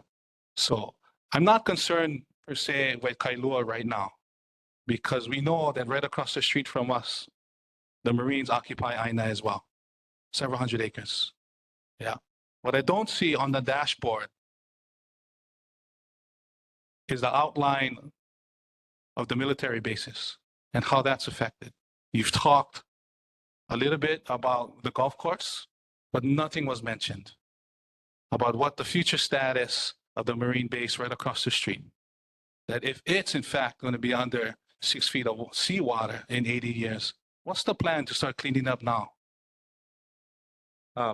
Sadly, I don't have the answers to that. And what I tried, I should have been more clear at the beginning. You know, again, all of the research is being done. Colin, sorry, speaking to the mic, Colin. Thanks. Sorry, I should have been more clear at the beginning, because all of the research is being done outside of the fence lines. We're actually not doing the research on the Marine Corps base. The reason we're able to get this funding through this agency is that for the Marine Corps and for the military broadly, you know, they see, you know, their members or the military folks live in the communities outside of the Marine Corps base. They rely on the same infrastructure from Board of Water Supply, from HECO for their power, for their water. So that's, you know, the sole focus is increasing the resilience. And I'm happy to talk about resilience after, but of the communities surrounding them. So, you know, ultimately that will bolster their resilience. But yeah, again, I can't speak to what the long-term plans are for the installations themselves, but that is the onus for the research. Yeah, thank you, Colin. Thank you. Mahalo. So, you know, obviously there's a lot that we can continue and discuss. So I definitely want to invite this conversation to come into a committee discussion where we can spend the whole committee hours on this topic and really kind of dig into that discussion a little bit more. One, for understanding and figuring out what is the plans, but also to be super transparent with the military personnel that are trying to perhaps levy and leverage this particular conversation in their favor, which, you know, I'll add in my participation in that meeting, it is not in that favor, you know. And so just to share Kwike's concern in that meeting, it was about what the exit strategy was. So saying, this ain't what the was that the community meeting? supports. There's been a few. It's been a rough couple of meetings, yeah. But definitely want to mahalo you both for being here. Ted, please send your comment or question in the text or in the email, and we'll make sure that it gets answered. And I do want to apologize to those that may not have been able to provide comment on this topic, but definitely want to mahalo you both of you for coming and sharing this evening. Thank you for your time. Question? Yeah, I'll talk to them after. Okay, we're gonna move on, gang. Recognizing our time is 8:32. I just want to read, apparently Commander Chen is online, but unable to use his microphone or having some technical difficulties. So two things from Bellows Air Force Station. They are projecting to move boulders out to the Nike site towards the end of the month. This is in regards to trying to protect and block off some access routes that are happening from the Bellows side into Hunananiho. And then the public is invited to the RAB meeting, the Restoration Advisory Board meeting, which is going to be on Wednesday, November 13th, 7 p.m. at Bellows. Again, this is the Restoration Advisory Board meeting. The RAB, this happens from Bellows, excuse me, on Wednesday, the 13th of November, 7 p.m. So please let us know if you folks are interested in joining us for that conversation as well. And Kwike is the board vice chair for that particular RAB. So if you guys have questions, check him out. We're going to move on, gang. We have anyone from Army National Guard? Hearing none, we're going to move on to resident community concerns and public reports. We do have a queue of folks that are here to present this evening. We're going to start off with Waimānalo Ho'olaulea with Kalani Kalima, and then we're going to go to Brian with the HDOT, and then Christy and Pua from that, just in that lineup, and then we'll take further folks after that. So, aloha Kalani, welcome.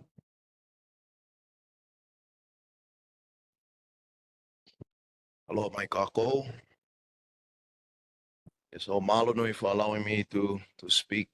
I'll speak as quickly as I can. So guys, it's nice to have Mr. Lawson over here because he's actually part of it. I wanted to just read this real quick. This is pretty much the nuts and bolts and whys, so that everybody can understand why we had planned this. So I'm always looking for ways to support or take care of and protect our community of Waimānalo. Over the course of a year and a half, I spoke to Mr. Larson from the back roads of Waimānalo, and for the separate conversations he's imparted on me his concerns, saying, Kalani, the kids from Waimānalo just don't have any pride. When a kupuna provides that same message over a span of time, he really is worried about the current status and future for Waimānalo. I took his words to heart and tried to figure out how to address it. I ended up volunteering to clean up after the Christmas parade last year and thought of ways to help streamline the cleaning process and a few ideas to make our efforts more efficient. After sharing my ideas with the chair of the parade, she liked my ideas and appreciated the effort to make it better. She suggested that I take one of my ideas and run with it. So, you may or may not know that we're planning the ho'olaulea called Makalehua o Waimānalo, or the Pride of Waimānalo, to address the fears and the worries of our kupuna while providing a support system for the OPO to instill a sense of pride and hope for them. This is a multi-pronged approach to build resiliency in our community. We're working, so there's different aspects to this to get the education one. We're working with Kamehameha Schools and Honolulu Community College's TRIO program, and with artists Eschenberg and the Winter Community College gang to assist families looking for financial aid for post-hire opportunities. We also have several unions, so this is the employment piece. We also have several unions offering training and other opportunities like the Electricians Union, HSTA, and others. We invited our first responders who was just out there with Josiah Cowdem. We spoke with them about the open positions in HPD, HFD, DLNR, DoCare, and also with the ACOs and working with the city's employment specialists and Alulike's employment specialists. We all understand that in order to build a cohesive society and community, we got to focus on top of financial stability. From financial stability, we can work towards home ownership. From home ownership, we can work towards providing a legacy for the kikis, and from there, hopefully, generational wealth. Another part to the education. So we're gonna have vendors over there, and 100% of the vendors' fees is gonna go to scholarships for our community. Yeah, this is gonna be the third year that we're gonna be offering my father's the Haywood Kalima Scholarship at Kailua High School. Gotta be from Waimānalo, graduated from over there. Gotta have played some kind of sports within the high school time. Gotta have on GPA of 2.0. And when people tell me, 2.0, that's kind of low. I said, 3 years ago, I sat inside of that award ceremony, and I looked around and saw the same kids going up 5, 6, 7 times. They're getting a full ride scholarship and everything else, over $26,000. And when I look around and I see our kids sitting over there, dispirited, waiting for them to be called once, I saw the look in their face, and I decided right then and then that I will never allow that to happen again to our kids. I will never want them to ever feel like they're not good enough. Yeah, the other guys get 4.25, 4.0s and everything else, but what about our kids? Somebody got to fight for our kids, and that's what they're doing. Yeah, so that's the education part. The employment part, again, not everybody, unfortunately, and we all know this, that the DOE schools is all a funnel for college. And then a lot of them end up going to college, either drop out or they get a degree and never work inside of the field that they get the degree for. So they're indebted, they got this huge debt, and then they end up working at retail or fast food. That's a waste of their time, a waste of all of our resources. So for those kids that is good with their hands, that's the reason why I had met with the Hawaii Building Trades and Unions. So we got a bunch of them coming. They're supporting this effort. I want to help to build up their apprenticeship numbers and provide our keikis, our OPO, or anybody possibility for a livable wage. So that's the employment part. So we got education, we got employment. The next one is partnering up with Waimānalo Health Center, with Castle, with Queens, with Keola Mamo, and others, so that we can work on top of medical services and mental health services. We get too many of our people that's going without. I get it, but we gotta figure out a way, because they're not making the best decisions, or they just don't have access. So we gotta make them easier. For us as Makua and Kupuna, we gotta make the connects, provide them an opportunity. And if they choose not to, hey, we did our best. That's the main thing, is to provide them so that they can make the best decision for themselves. The next part is home ownership. We have cousin Kahau coming in with Hawaii Community Lending, and they're with Jeff and everybody else, so that they can help our people to move towards home ownership. And then the next one is financial education. Yeah, so I'm utilizing this opportunity. Not sure if you guys know, but we had 3 sumotori that had passed this year. The first was my brother in January. The next one was Chad. The next one was Taylor Wiley. Yeah, so when I spoke with the governor's office and the mayor's office, they're not planning nothing. At one time, all of our TV sets was focused on top of them, because they provided us a sense of pride because of their humble beginnings and their accomplishments.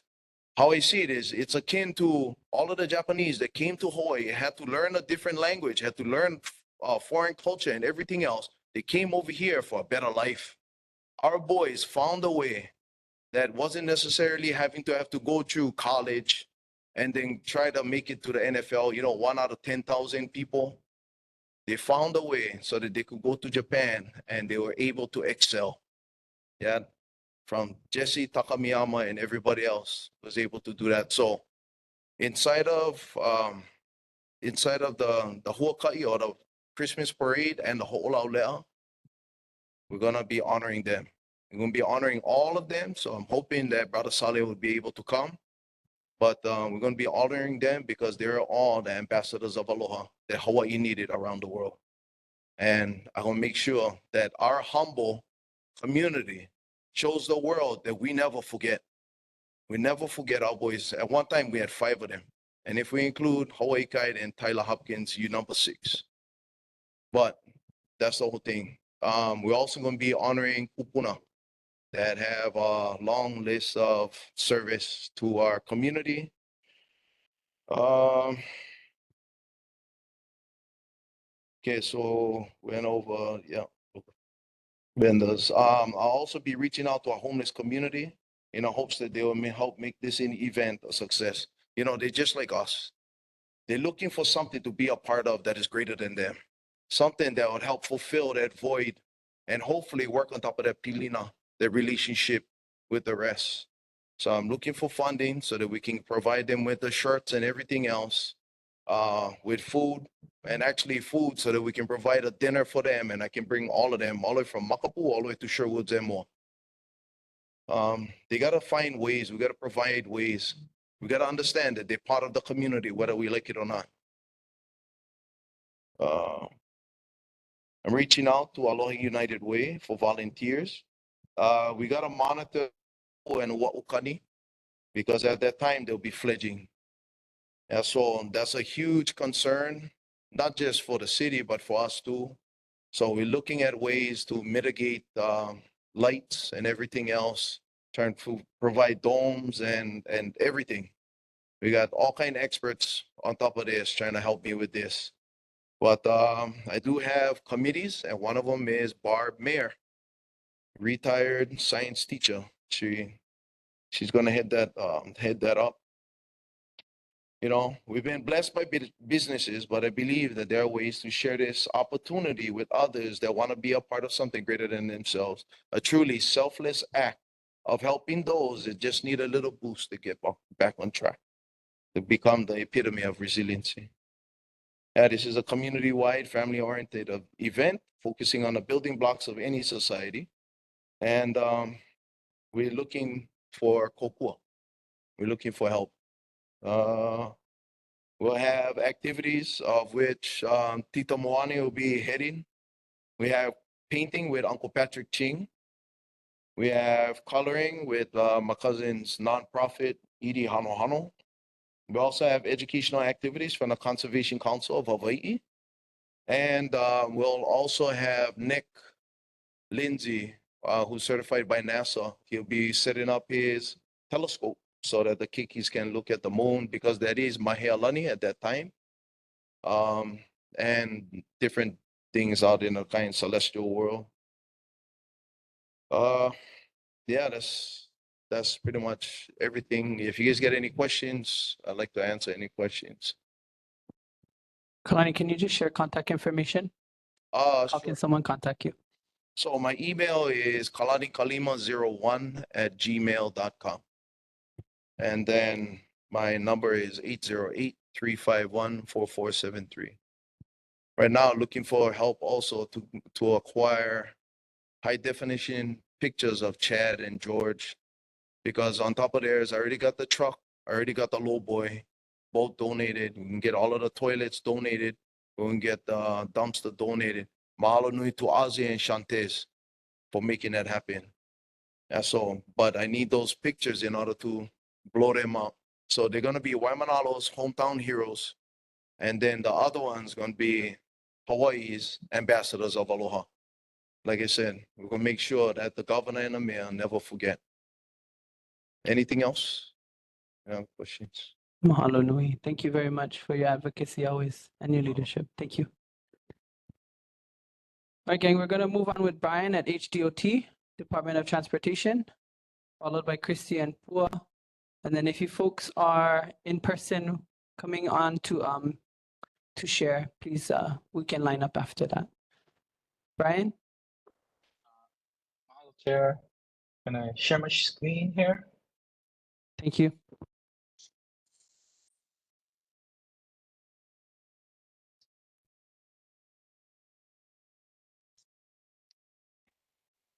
Everyone see this? Yes, can see. Okay. So this give you some updates on some of the efforts that we were working on from community concerns, adding some shoulder delineators along Kalaniana-Ole Highway from the residential to Olamana Golf Course going outbound of Waimānalo. We completed the design of this buffered area and we are waiting for installation schedule.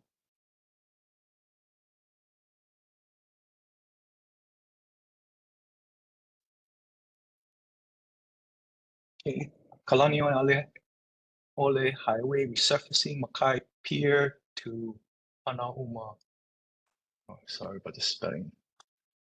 Bay, Hanauma Bay. The update, unfortunately, due to some unanticipated long lead approvals on our environmental clearances, the project's kind of been pushed back about 6 to 7 months here, or 8 months. It was going to go out to advertise sometime this month, but now it's early to mid 2025. If they can get the clearances early, then it's probably going to be early 2025. Conservatively, the start of construction is early 2026. Completion of construction is early 2028. Hopefully, we can get that out sooner.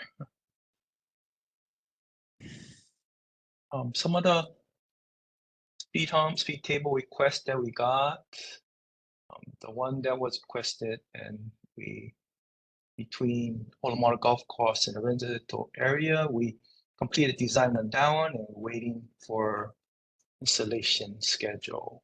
And then the other one between the residential area and Makai Pier on the other side of Waimānalo, down we also completed design and also waiting for installation schedule. And then some other requests for that we have to do some assessments first to take some speed data and pedestrian crossing are a request that for raised crosswalk at the Olamana Golf Course and Newtown and Country stable driveways, and the crosswalk in the vicinity of between Saddle City Road and Homoniki Street. So now hopefully we can get this assessment done by the beginning of next year. We just got some funding to be able to do the assessments and design and construction for this. And I think that's all I had for now. If anybody had any questions, concerns. Thank you, Brian. I think based on time, if we can just get your information put into the chat, we can forward all questions and comments to you for answer at a later time. But mahalo for sharing the information with us this evening. Okay. So if you can Thank just you. drop your information in the chat, we'll read it out. And if there are any members here in public or any of those that are online, please go ahead and let us know if we can send that information to you folks. You can connect with Brian or you can connect with us through myself or through Ted, and then invite anyone to participate in transportation related conversations. So thank you. We're going to move on to Christy and Pua. I'm not sure, Christy, is it you or is it Pua or is it someone else going to be providing tonight's update? I'm not. Hey, it'll be. I'm gonna introduce. We actually have one of our lawyers from Native Hawaiian Go Legal right Court. ahead. Yep, go Okay, right so ahead. anyway, I ke aloha kako. I'm Pua O'e Daly from Kailua, former resident of Waimānalo. I gave birth in Waimānalo, off Kumu Street. I'm also a Native Hawaiian birth worker practitioner, and so we came to the Waimānalo neighborhood board meeting in May, on May 13th, and we were voicing our concern about a midwife law, HRS 457J, that made all Hawaiian birth practitioners and workers, including myself and many other practitioners and family members, that were subjected to criminalization because of this midwife law. And so the issue is still important because a new bill will need to be passed this legislation session for the midwifery licensure program to continue, and it's important that this bill will be inclusive, protect reproductive freedom and traditional and customary practices. So in June 2024, we went to court suing the state of Hawaii on behalf of this matter, and so I would like to pass it over to, tonight we have one of the lawyers from the Native Hawaiian Legal Court that represents Native Hawaiian midwives, student midwives, traditional midwives that support Hawaiian families. Her name is Kersha Durante. She's a litigate director, and she can give more education for information and education purposes around this current situation. So I'll pass it over to her. Mahalo. Aloha nui kako. Oh, Aloha, kalamai, welcome. Chair. No worries. Thank you so much for being here. Aloha nui kako. As was shared, my name is Kersha Durant, and I'm the litigation director at the Native Hawaiian Legal Corporation, which is the only nonprofit law firm in the world that specializes in the protection of Native Hawaiian rights. As Pua shared, we did file a lawsuit in conjunction with the Center for Reproductive Rights and the law firm Perkins Coie. This lawsuit was filed on behalf of several plaintiffs, and it challenges 457J, which is the law that regulates the practice of midwifery. In addition to filing the lawsuit, we also requested a preliminary injunction. And the point of the injunction was to ask the court to block the imposition of penalties that could be imposed against those practicing midwifery, because portions of that law that regulates the licensing of midwifery are unconstitutional. And Pua pointed out that we did have the hearing in June of this year. There were numerous witnesses that testified, both on behalf of the plaintiffs, but also from the state of Hawaii in opposition to the injunction we were requesting. However, on July 23rd of this year, the court actually issued a decision granting this injunction in part. And so what that means is that the court blocked imposition of the law's penalties against Native Hawaiian cultural practitioners. And I wanted to point out some of the specific language that the court noted in its decision. And I'll drop a link at the end of this where those who are interested can visit our blog at nativehawaiianlegalcorp.org. And there there's more information about the case. But I wanted to point out some specific parts of this decision, which first of all, the court issued a statewide injunction. So it's not an injunction that just applies to our clients. It's a statewide injunction that prevents the state from enforcing penalties against any individuals who practice, teach, and learn palikeiki, ho'ohanau, and hanau practices. So meaning traditional Native Hawaiian healing practices of prenatal, maternal, and child care. The court also noted in its decision that the law itself, this midwifery licensing law, claims that nothing shall prohibit healing practices by traditional Hawaiian healers. However, in the court's view, the promise of this law or that statement within the law has held untrue, and it's created an immense burden on and irreparably harmed our cultural practitioner plaintiffs and those similarly situated. This injunction stays in place until a kupuna council that can recognize palikeiki, ho'ohanau, or hanau practices and or cultural practitioners who engage in what is considered midwifery under the law have a tenable recognition pathway under the law that requires licensing. And in doing this, the court specifically held that the Kupuna Council recognition process or system that is oversaw by Papa Ololokahi, that in practice, it's unconstitutional. And what that means, I want to be very clear, is that for practitioners engaged in midwifery, they're unable to be recognized through that process currently. And because they're unable to be recognized, this creates a chilling effect because they are subject to and or potentially facing civil and criminal penalties if they engage in practices without being licensed under this law or recognized through a Kupuna Council. And this is important because our state constitution, Article 12, Section 7, requires that traditional and customary practices like these types of practices shall be protected. I also wanted to note that the Kupuna Council pathway is just one way that cultural practitioners could be recognized. In theory, cultural practitioners could try to be recognized in the way that others under the law who are not cultural practitioners could try to be recognized. But what the court found in this decision is that those programs requiring a license to practice midwifery unreasonably restrict practitioners' constitutionally protected practices. And that's because they either require excessive education, which does not exist in our state, or it places other unreasonable burdens on our plaintiffs, our clients, that are practitioners, to try and get licensed through those pathways.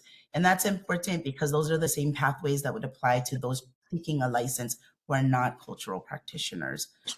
This preliminary injunction is still in place, and it will continue in place until those criteria I just briefly touched on have been met. There's a trial that is still forthcoming. That trial is set in January of this year.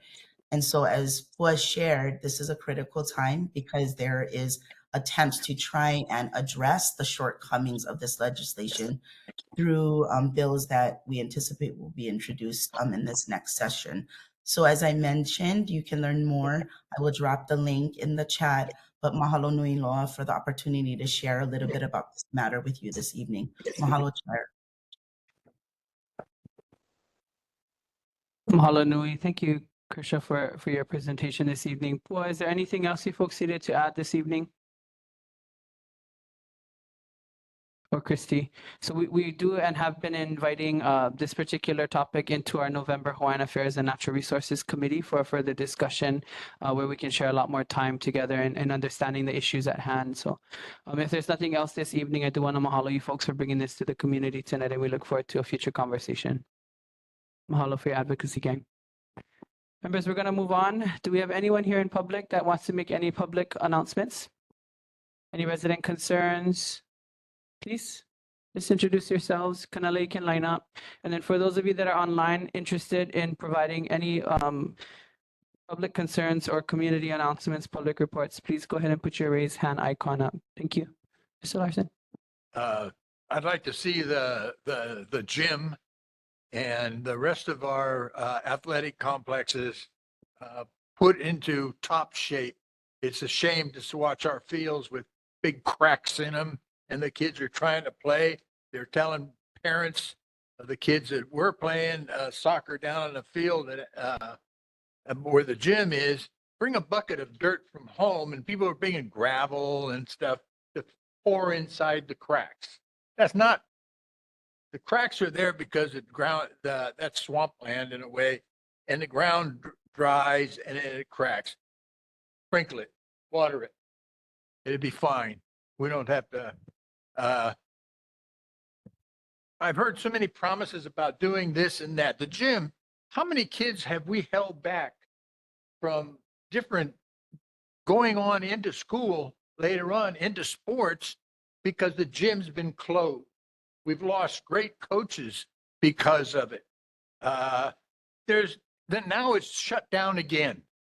They say it's going to be for a couple months to patch leaks in the roof. This is what, the third or fourth time that they're trying to repair the gym roof. That's ridiculous.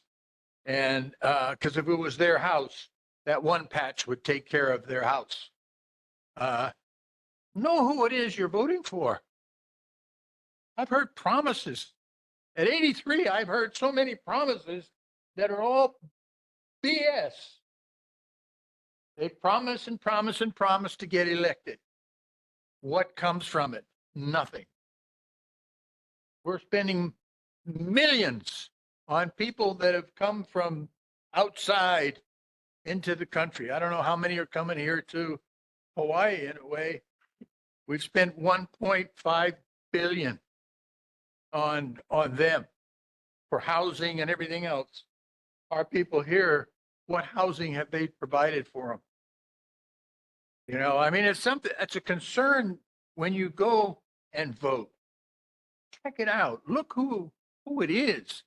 It seems like every one of them end up being a little bit of, they make a little bit of money.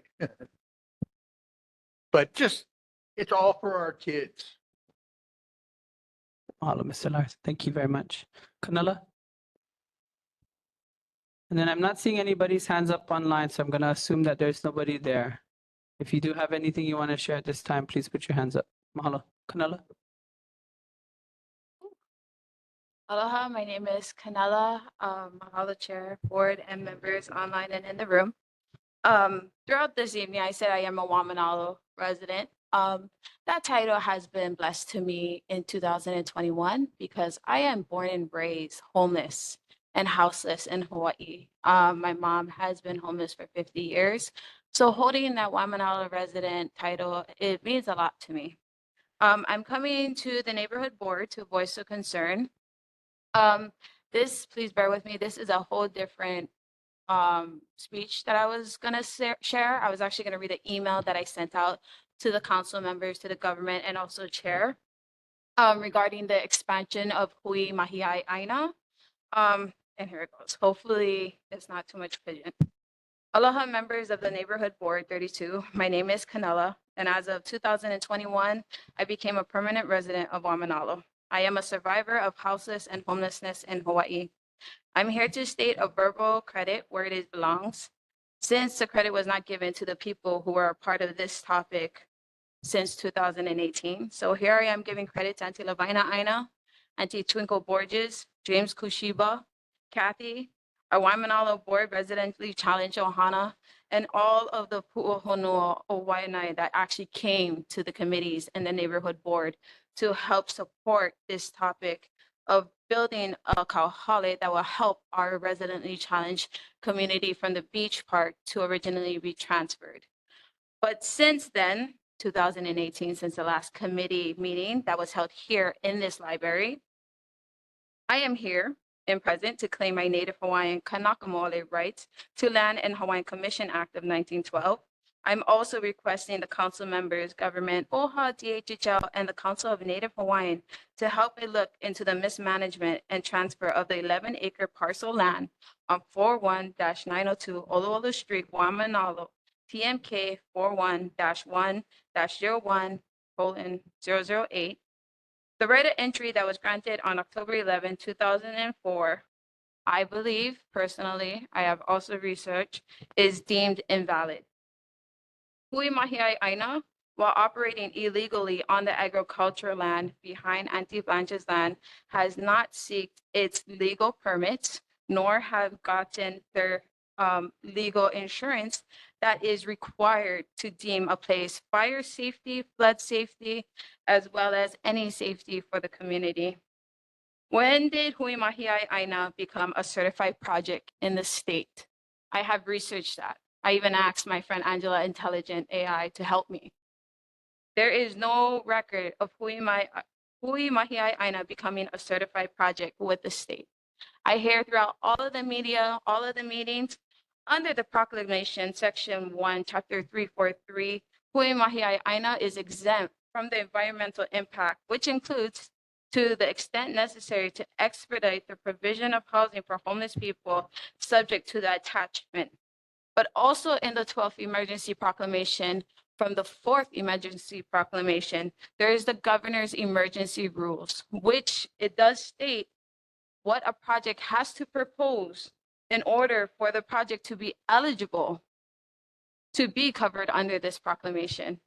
As I have researched, and I hope others has done their due diligence as well as their due process, Hui Mahiai Aina primary purpose is not to provide a physical environment for patients to obtain healthcare service and or home care services.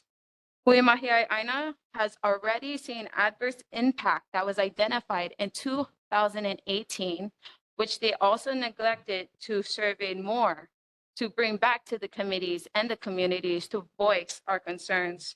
Hui Mahiai Aina, yes, use a third party in methods of homeless verification, but is that enough?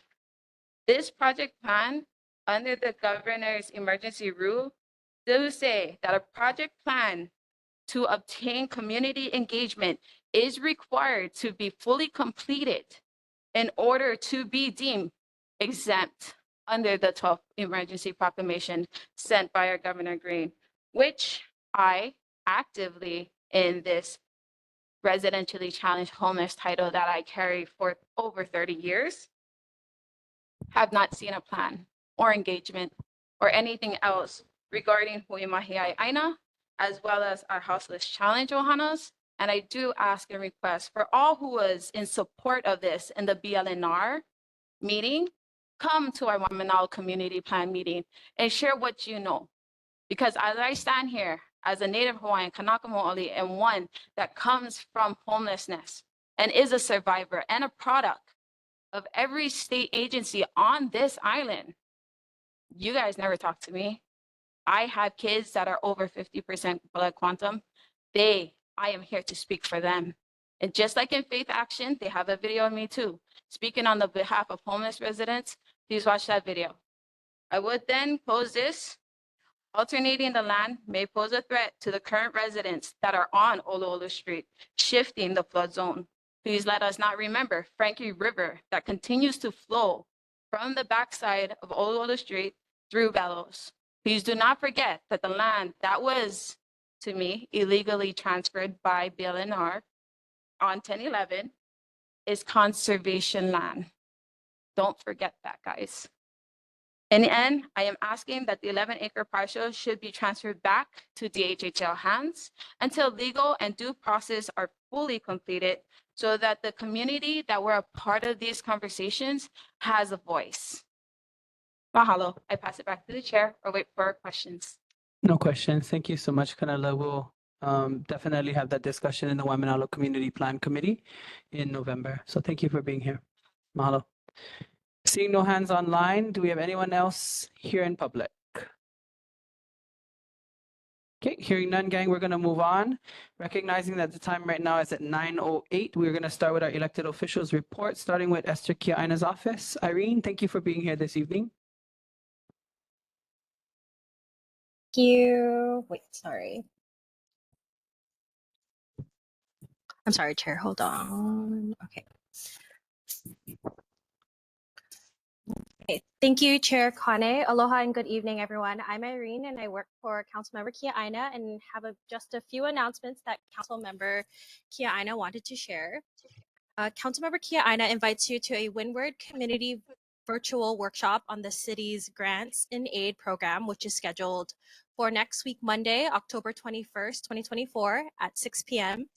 The presentation will be by the city's Department of Community Services Grants and Aid Administrator. The Zoom link to the meeting will be provided in the chat box shortly. Resolution 24-252, introduced by Councilmember Kia Aina, names the campgrounds at Waimānalo Beach Park in honor of George Kea Mahoe Jr. The resolution is anticipated to be heard at the Parks Committee meeting on Wednesday, November 20th, 2024 at 1 p.m. Mahalo nui to the Waimānalo Neighborhood Board and Chair Kane for your support, and we will be sending out an action alert when the meeting date approaches.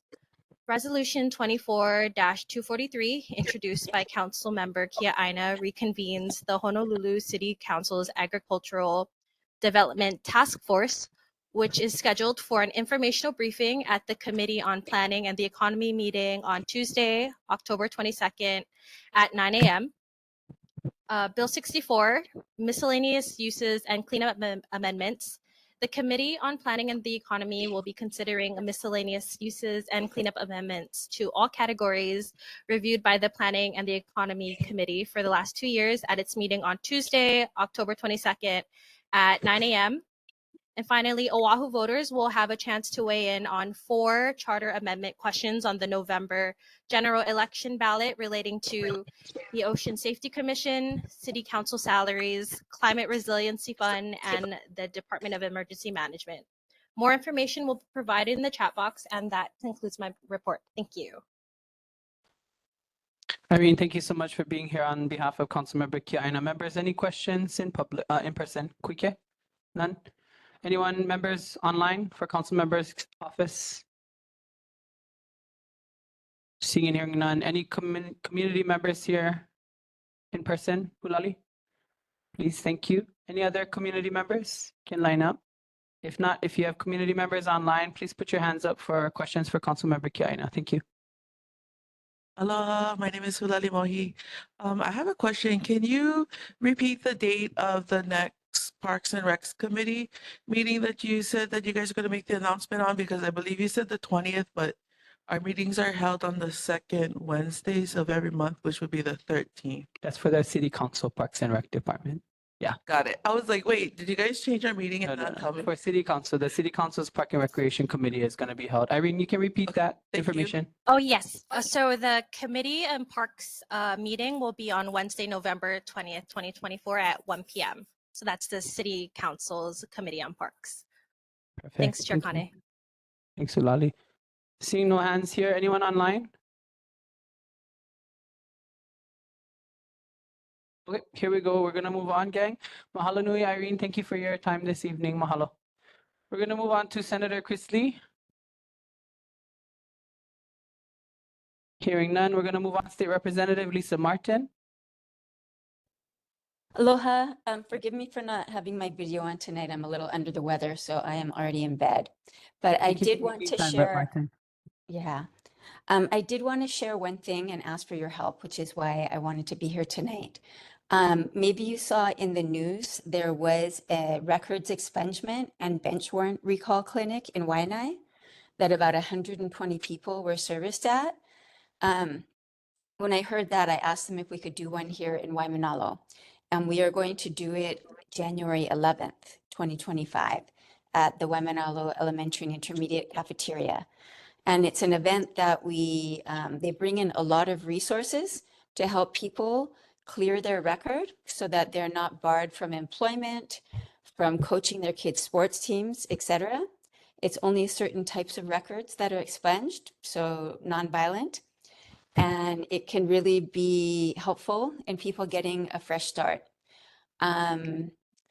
They are bringing in people from the judiciary, public defender, volunteer lawyers from various organizations. So it's a big project, but it will only be successful if we get the word out. And I was hoping perhaps it could get scheduled as an agenda item in the appropriate committee to discuss how to best get the word out to the Waimānalo community that this opportunity will be provided in January so that people take advantage of it. And I posted in the chat as well, the information.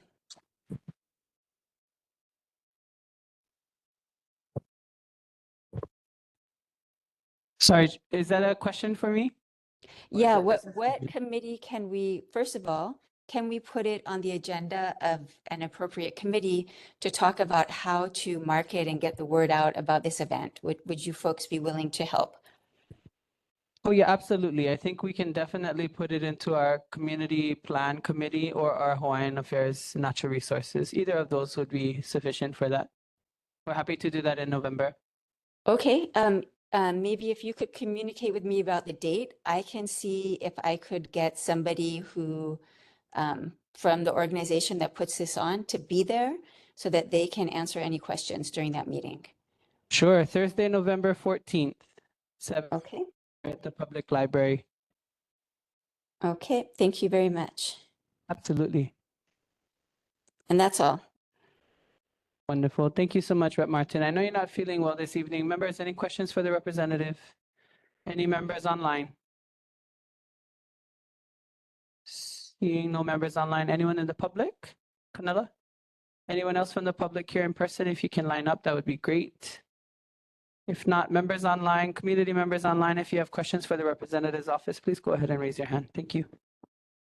Aloha, Representative Martin. My name is Canela. I am a resident of Waimānalo. My question is, during this event, will there be a resource that could possibly help assist those with legal fees? Or will this event help pay for past due legal fees? I'm not the right person to answer that question, but I don't know what kind of legal fees you mean. It's specifically geared towards expunging records, which people have the legal right to do, but sometimes they don't know, or it's too complicated and hard for them, or it's too expensive.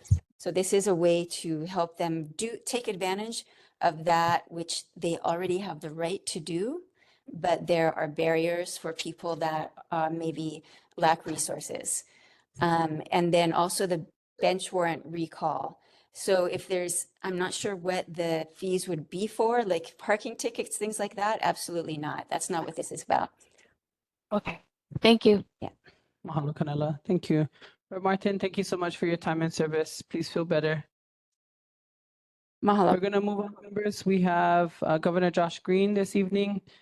I know Tony's not joining us this evening from the governor's office, but he did send a document. Is there a Tom Bison? I'm sorry. Tom, thank you so very much for your patience, sir. And he is from the Environmental Review Program, Office of Planning and Sustainable Development. He is going to be presenting on the conversation that we've questioned, the difference between an environmental assessment and an environmental impact statement. The report from the governor's office. So, Mr. Tom, thank you so much for your time this evening. Appreciate it. Evening. In the interest of time, I'll keep this pretty short because there's could be a whole lot to go into, but very specifically the difference between environmental assessment. Well, every action going through the environmental review process has to be analyzed for 13 significance criteria. And I have a printout that I can leave here, a bunch of pages, a whole lot of words. Not going to go through it now, but if they're written in a way that if the proposed action like hits one of these, then it's determined that that action will have a significant impact, and thus an environmental impact statement needs to be prepared. So if significance is determined by an agency to be hit, then a project gets elevated from the environmental assessment pathway to the environmental impact statement pathway. So that's the most immediate way. It maybe could stand a whole lot of context to help explain that. But there are 13 significance criteria established in the rules. Just as an example, one would be, does the proposed action have a substantial adverse effect on the economic welfare, social welfare, or cultural practices of the community and state? There's 13 things that are like that. So if a project is determined that it does have this, then it needs the full-blown environmental impact statement. You know, I think for the sake of this topic, I would love for you to just read the 13, and then maybe if we can plan an invite to have this conversation in a committee in perhaps 2025, I think we can spend a lot of time really ironing out some of the misunderstandings and the misconceptions, if you'd be so kind. Sure, yeah. that Would you be just, good. yeah, just go through the Okay, 13. I think that'd be great. through it. But yeah, there are a lot of misunderstandings about it. And in addition to these 13 significance criteria, there's also 9 triggers to get an action into the process. And there's a whole lot of actions that never hit these triggers to go into the process, but there's a misunderstanding that every proposed action has to go through this process. So there's a lot of misunderstandings. Okay. Thank you. I'll read through these. They're written in a way that I won't say the very first words was, does the object or does the proposed action have, but it's just irrevocably commit a natural, cultural, or historic resource, curtail the range of beneficial uses of the environment, conflict with the state's environmental policies or long-term environmental goals, have a substantial adverse effect on the economic welfare, social welfare, or cultural practices of the community and state, have a substantial adverse effect upon public health, involve adverse secondary impacts such as population changes or effects on public facilities, involve a substantial degradation of environmental quality, be individually limited but cumulatively have substantial adverse effect on the environment or involves a commitment for larger actions. 9, have a substantial adverse effect on a rare, threatened, or endangered species or its habitat. 10, have a substantial adverse effect on air or water quality or ambient noise levels. 11, have a substantial adverse effect on or be likely to suffer damage by being located in an environmentally sensitive area, such as a floodplain, tsunami zone, sea level rise exposure area, beach, erosion prone area, geologically hazardous land, estuary, freshwater or coastal waters. 12, have a substantial adverse effect on scenic vistas or view planes during day or night identified in county or state plans or studies. Or 13, require substantial energy consumption or emit substantial greenhouse gases. So that's the significance criteria. If a proposed action hits any of those, then an agency would determine that an environmental impact statement is required. It's a lot of wonderful information. Is this information available publicly somewhere? It is. So our website has all of this information. I recommend just Googling environmental review program, but I'll leave the contact information here for that. And these are definitely in the rules, so they're very much encoded in the administrative rules for the process. I appreciate that.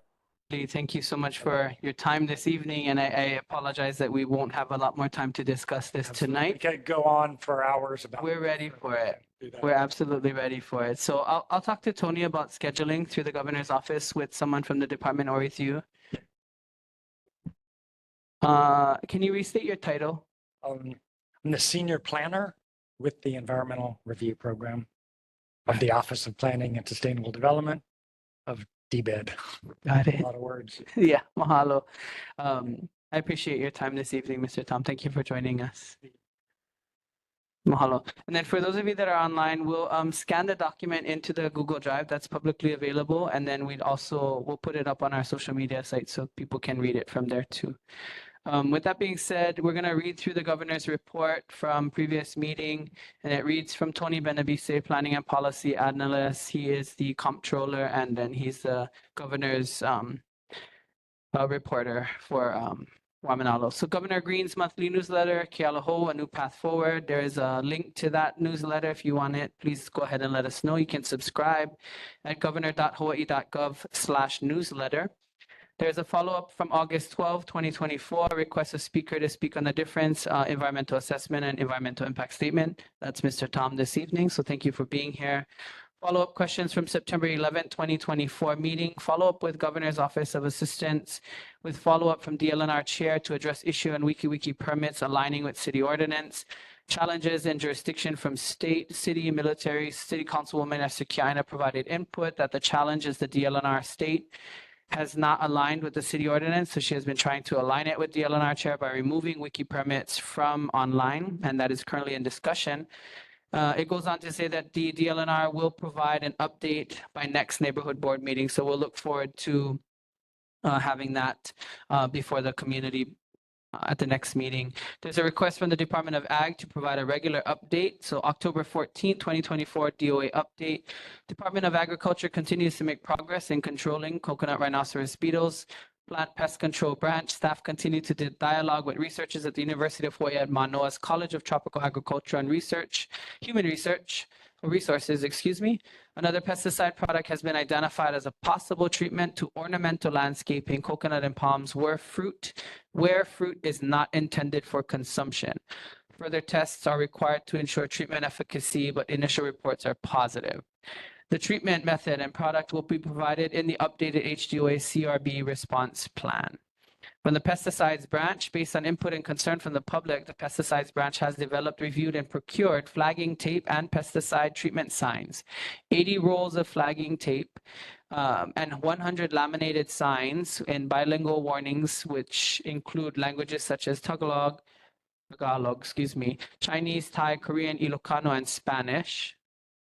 CRB no harvest sign were purchased and will be distributed to pest control companies, county arborists, statewide invasive species councils, HDOA staff, and others who are treating coconut trees with pesticides to inform the public about which trees have been treated with pesticide.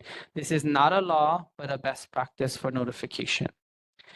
Plant Quarantine Branch reports HDOA's CRB response team continue to provide treatment advice and other options to the public and the repository for all CRB data. Staff are currently working on rules related to the implementation of CRB netting, sizing, coloration, diameter, use requirements, etc. Due to the regulatory requirements of non-chemical pest control devices, CRB netting is only used for plant protection and is not intended to capture or reduce numbers of CRB. And lastly, from the Plant Industry Division, a periodic review of the HDOA CRB response plan is being conducted and is expected to be completed by 10/9/2024. That's just passed. Input from implementing organizations such as HISC, CRB, Response Team, UH, and others will be requested with a comment period of 1 week. Comments will be compiled and amendments to the plan will be made, and an officially approved plan by HDOA chair is expected to be available by 10/20/2024. And that concludes the governor's report. So, members, any questions for the office of the governor? Members in person? Questions for the governor? Quick. Mahalo, Chair. I don't have a, well, maybe we get to Chair Chang, DLNR or BLNR through the governor. I would request a status update and for Sea Life Park at Oceanic Institute. Yeah, for far too long we've entertained this commercial business within our community with zero give back. Zero. I know that that corporation has provided jobs for our community, which I'm 100% support. However, we got a question today in 2024. Is that the best use of this conservation space? Is that the best use of this resource for this community? So I would request a status update from DLNR. Mahalo, noted. Any members online? Question for the governor's office.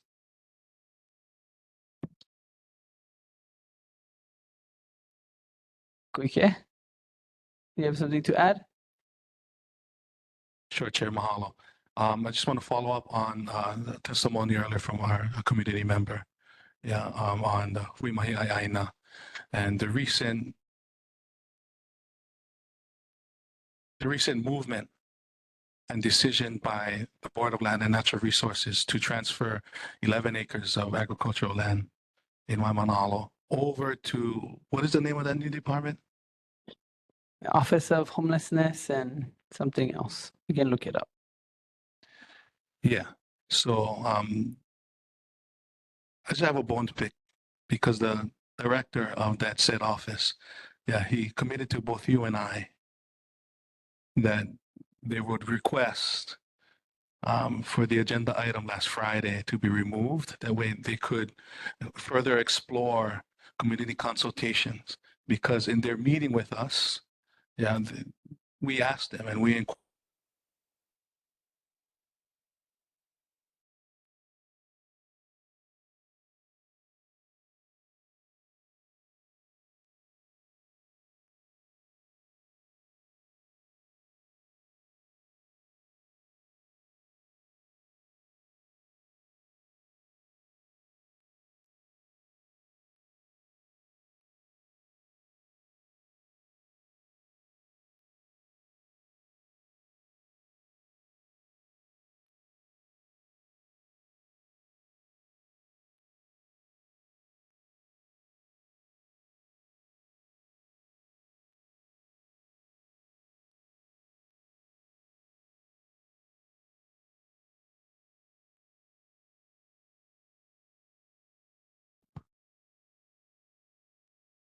check. Can someone online give us a thumbs up if you can hear and see us?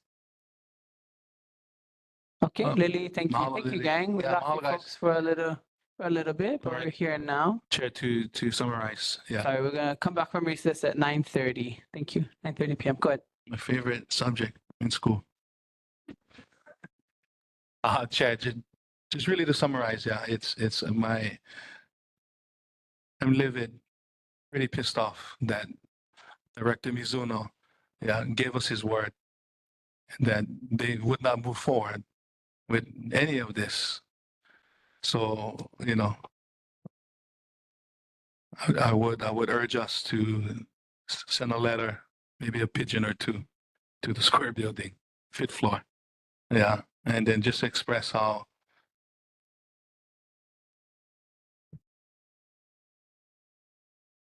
you know, just to say it plainly, how fucked up this is. Yeah. As a Native Hawaiian community, as a Native Hawaiian for far too long, we've been treated this way. And we called it out in the meeting. And then they continue to lie to us. So, Chair, if we could just, you know, ask somebody to come next month so we can have answers, because it's not pono. Mahalo. Hallelujah. Thank you for that. Any members online? Questions for the office of the governor? Seeing none. Any community members present? Ulali, Canela? No. Oh, Canela? Okay. Mahalo. And then if there are any members online, community members online with questions for the office of the governor, please put your hands up. Mahalo. Mahalo, everyone. My name is Canela. I'm a resident of Waimānalo. Mahalo. I have a lot of questions for the governor, but it's hard to get my email to him. So mahalo, I think I found his email. But my question is, Governor, with all that you and Dwayne Carrizo and BLNR, DLNR, and everyone keeps saying that this land is protected under your 12th emergency proclamation, exempting Chapter 343 HR. I just wanted to read to you the purpose that is shared under Hui Mahiai Aina so that everyone can get a clear understanding. The purpose is physically increasing accessibility and cultivation of healthy food, as well as providing education in a nutritional management. Socially, by providing education that promotes social capital and opportunities for the disadvantaged and houseless. Economically, by developing sustainable food sovereignty and recapturing food waste, thus creating a sustainable ecosystem and per capita farming productivity in support of a revenue streaming capability, cultivate, support, and enhance growth through participation with the community and Native Hawaiian cultural practices. That is the purpose. Governor Josh Green, I have done my due diligence on research. You has put your governor emergency rule in act on the 12th emergency proclamation, where the primary purpose and reasons that a place can be eligible. Why will you continue on the same day that BLNR gave that vote to give this parcel to Hui Mahiai, and you put under your 12th emergency proclamation, knowing, because as for me as a researcher, knowing that this place was ineligible to be protected under the 12th proclamation that you have written about 9 times. I don't know if you've written it or copied and pasted, but 9 times this emergency proclamation with the governor's emergency rules has been repeatedly. I would ask for the governor, please stop the media on saying that Hui Mahiai Aina and the vote that was done is covered under the 12th emergency proclamation. I would ask that the governor and all of his subordinates under the Mizono office to stop saying that Hui Mahiai Aina and the AIO Foundation is in legal boundaries to do what they did. Because as our council members shared, this is not Pono. I saw the values of what Pono means with Hui Mahiai Aina, and it is not good or righteous. Their Pono is to know, to understand, and to feel. So please, Governor Josh Green, could you please come to the Waimānalo Committee Planning Board so we can talk to you? And I also invite all the other council members or individuals who needs to actually pick this bone so that we all can stop having so much division in this community and this state, because as Uncle said, 86 years, false promises. We're here to advocate and to say to the governor, voting is coming up next month. Try to come before that. Mahalo. Thank you, Canela. Mahalo for that. Seeing no one else in public and none online, we're gonna move on. Excuse me, Kuike, you had a comment? Just 20 seconds, Chair. Mahalo. You know, just mahalo, Canela. And I was going to say, you know, you are the expert in your life and all of your lived experiences, and just mahalo for being brave enough to share. I just want to call out one thing. Yeah, nothing that I've said is to take away from what Auntie Blanche and the community there has done for themselves and for the community. So I just want to call that out. Yeah. What I'm calling out is the fact that, again, the state and these agencies have failed us as Native Hawaiians. There's literally laws that were created. Yeah, the reason why the Office of Hawaiian Affairs was created in 1978 is because the disparities caused against Native Hawaiians. All of the state public land trust is 100% stolen land. Now, while I recognize Auntie Blanche and while I recognize the Ohana there, their Kanaka, this is not about that. This is not about being against Native Hawaiians determining for themselves a path to housing, to wellness. This is about the failed state and their continued oppression. I feel like, you know, somebody's knee is on my throat right now. And that's what I mean by this is not Pono. All we've ever asked for and advocated for was a seat at the table so our voices could be heard. All we've ever asked for is the kupuna that have shared their concern time and time again here in Waimānalo. Yeah, that, no, hey, wait a minute. We've been here for 3, 4, 5, 6 generations. Nowhere did anybody ever explain to us that by taking these lots in the HHL, that somebody was going to build behind us, that somebody was going to build a small community behind us. I believe those kupuna, I believe those ohana there on Oluolu Street are entitled to their opinion as well. And the fact that we've circumvented that process is hewa. So mahalo, Chair, for the time again. And mahalo, Auntie Blanche, mahalo, Auntie Mabel. This is not about you folks, for me. This is about the fact that time and time again, they continue to work around us and not include us in the process. Mahalo, Kuike. Thank you guys for that conversation. Members, we're going to move on to the Congresswoman Joe Takuta's office. Is anyone here from Congresswoman Joe Takuta's office? Hearing none, we're going to continue on. I want to acknowledge that it is 9:38, so I'm going to ask that we defer all of board business under number 9, as well as the filling of vacancies under agenda item number 3 and 4 to our next meeting. Is there anyone opposed to that? No objections. Mahalo. Hearing none, we're going to go ahead and defer those items, which takes us to the meeting announcements. Rachel, are there any neighborhood commission office announcements? Well, not an announcement from the office, but for next month, I am going to be on vacation. So I will have someone to cover for my meeting for here. Thank you. Mahalo. And that also clarifies that next month, the meeting is on Thursday, the 7th. It's going to be on Thursday, November 7th. Correct? Because November 11th is a holiday. We moved it to November 7th, the Thursday before.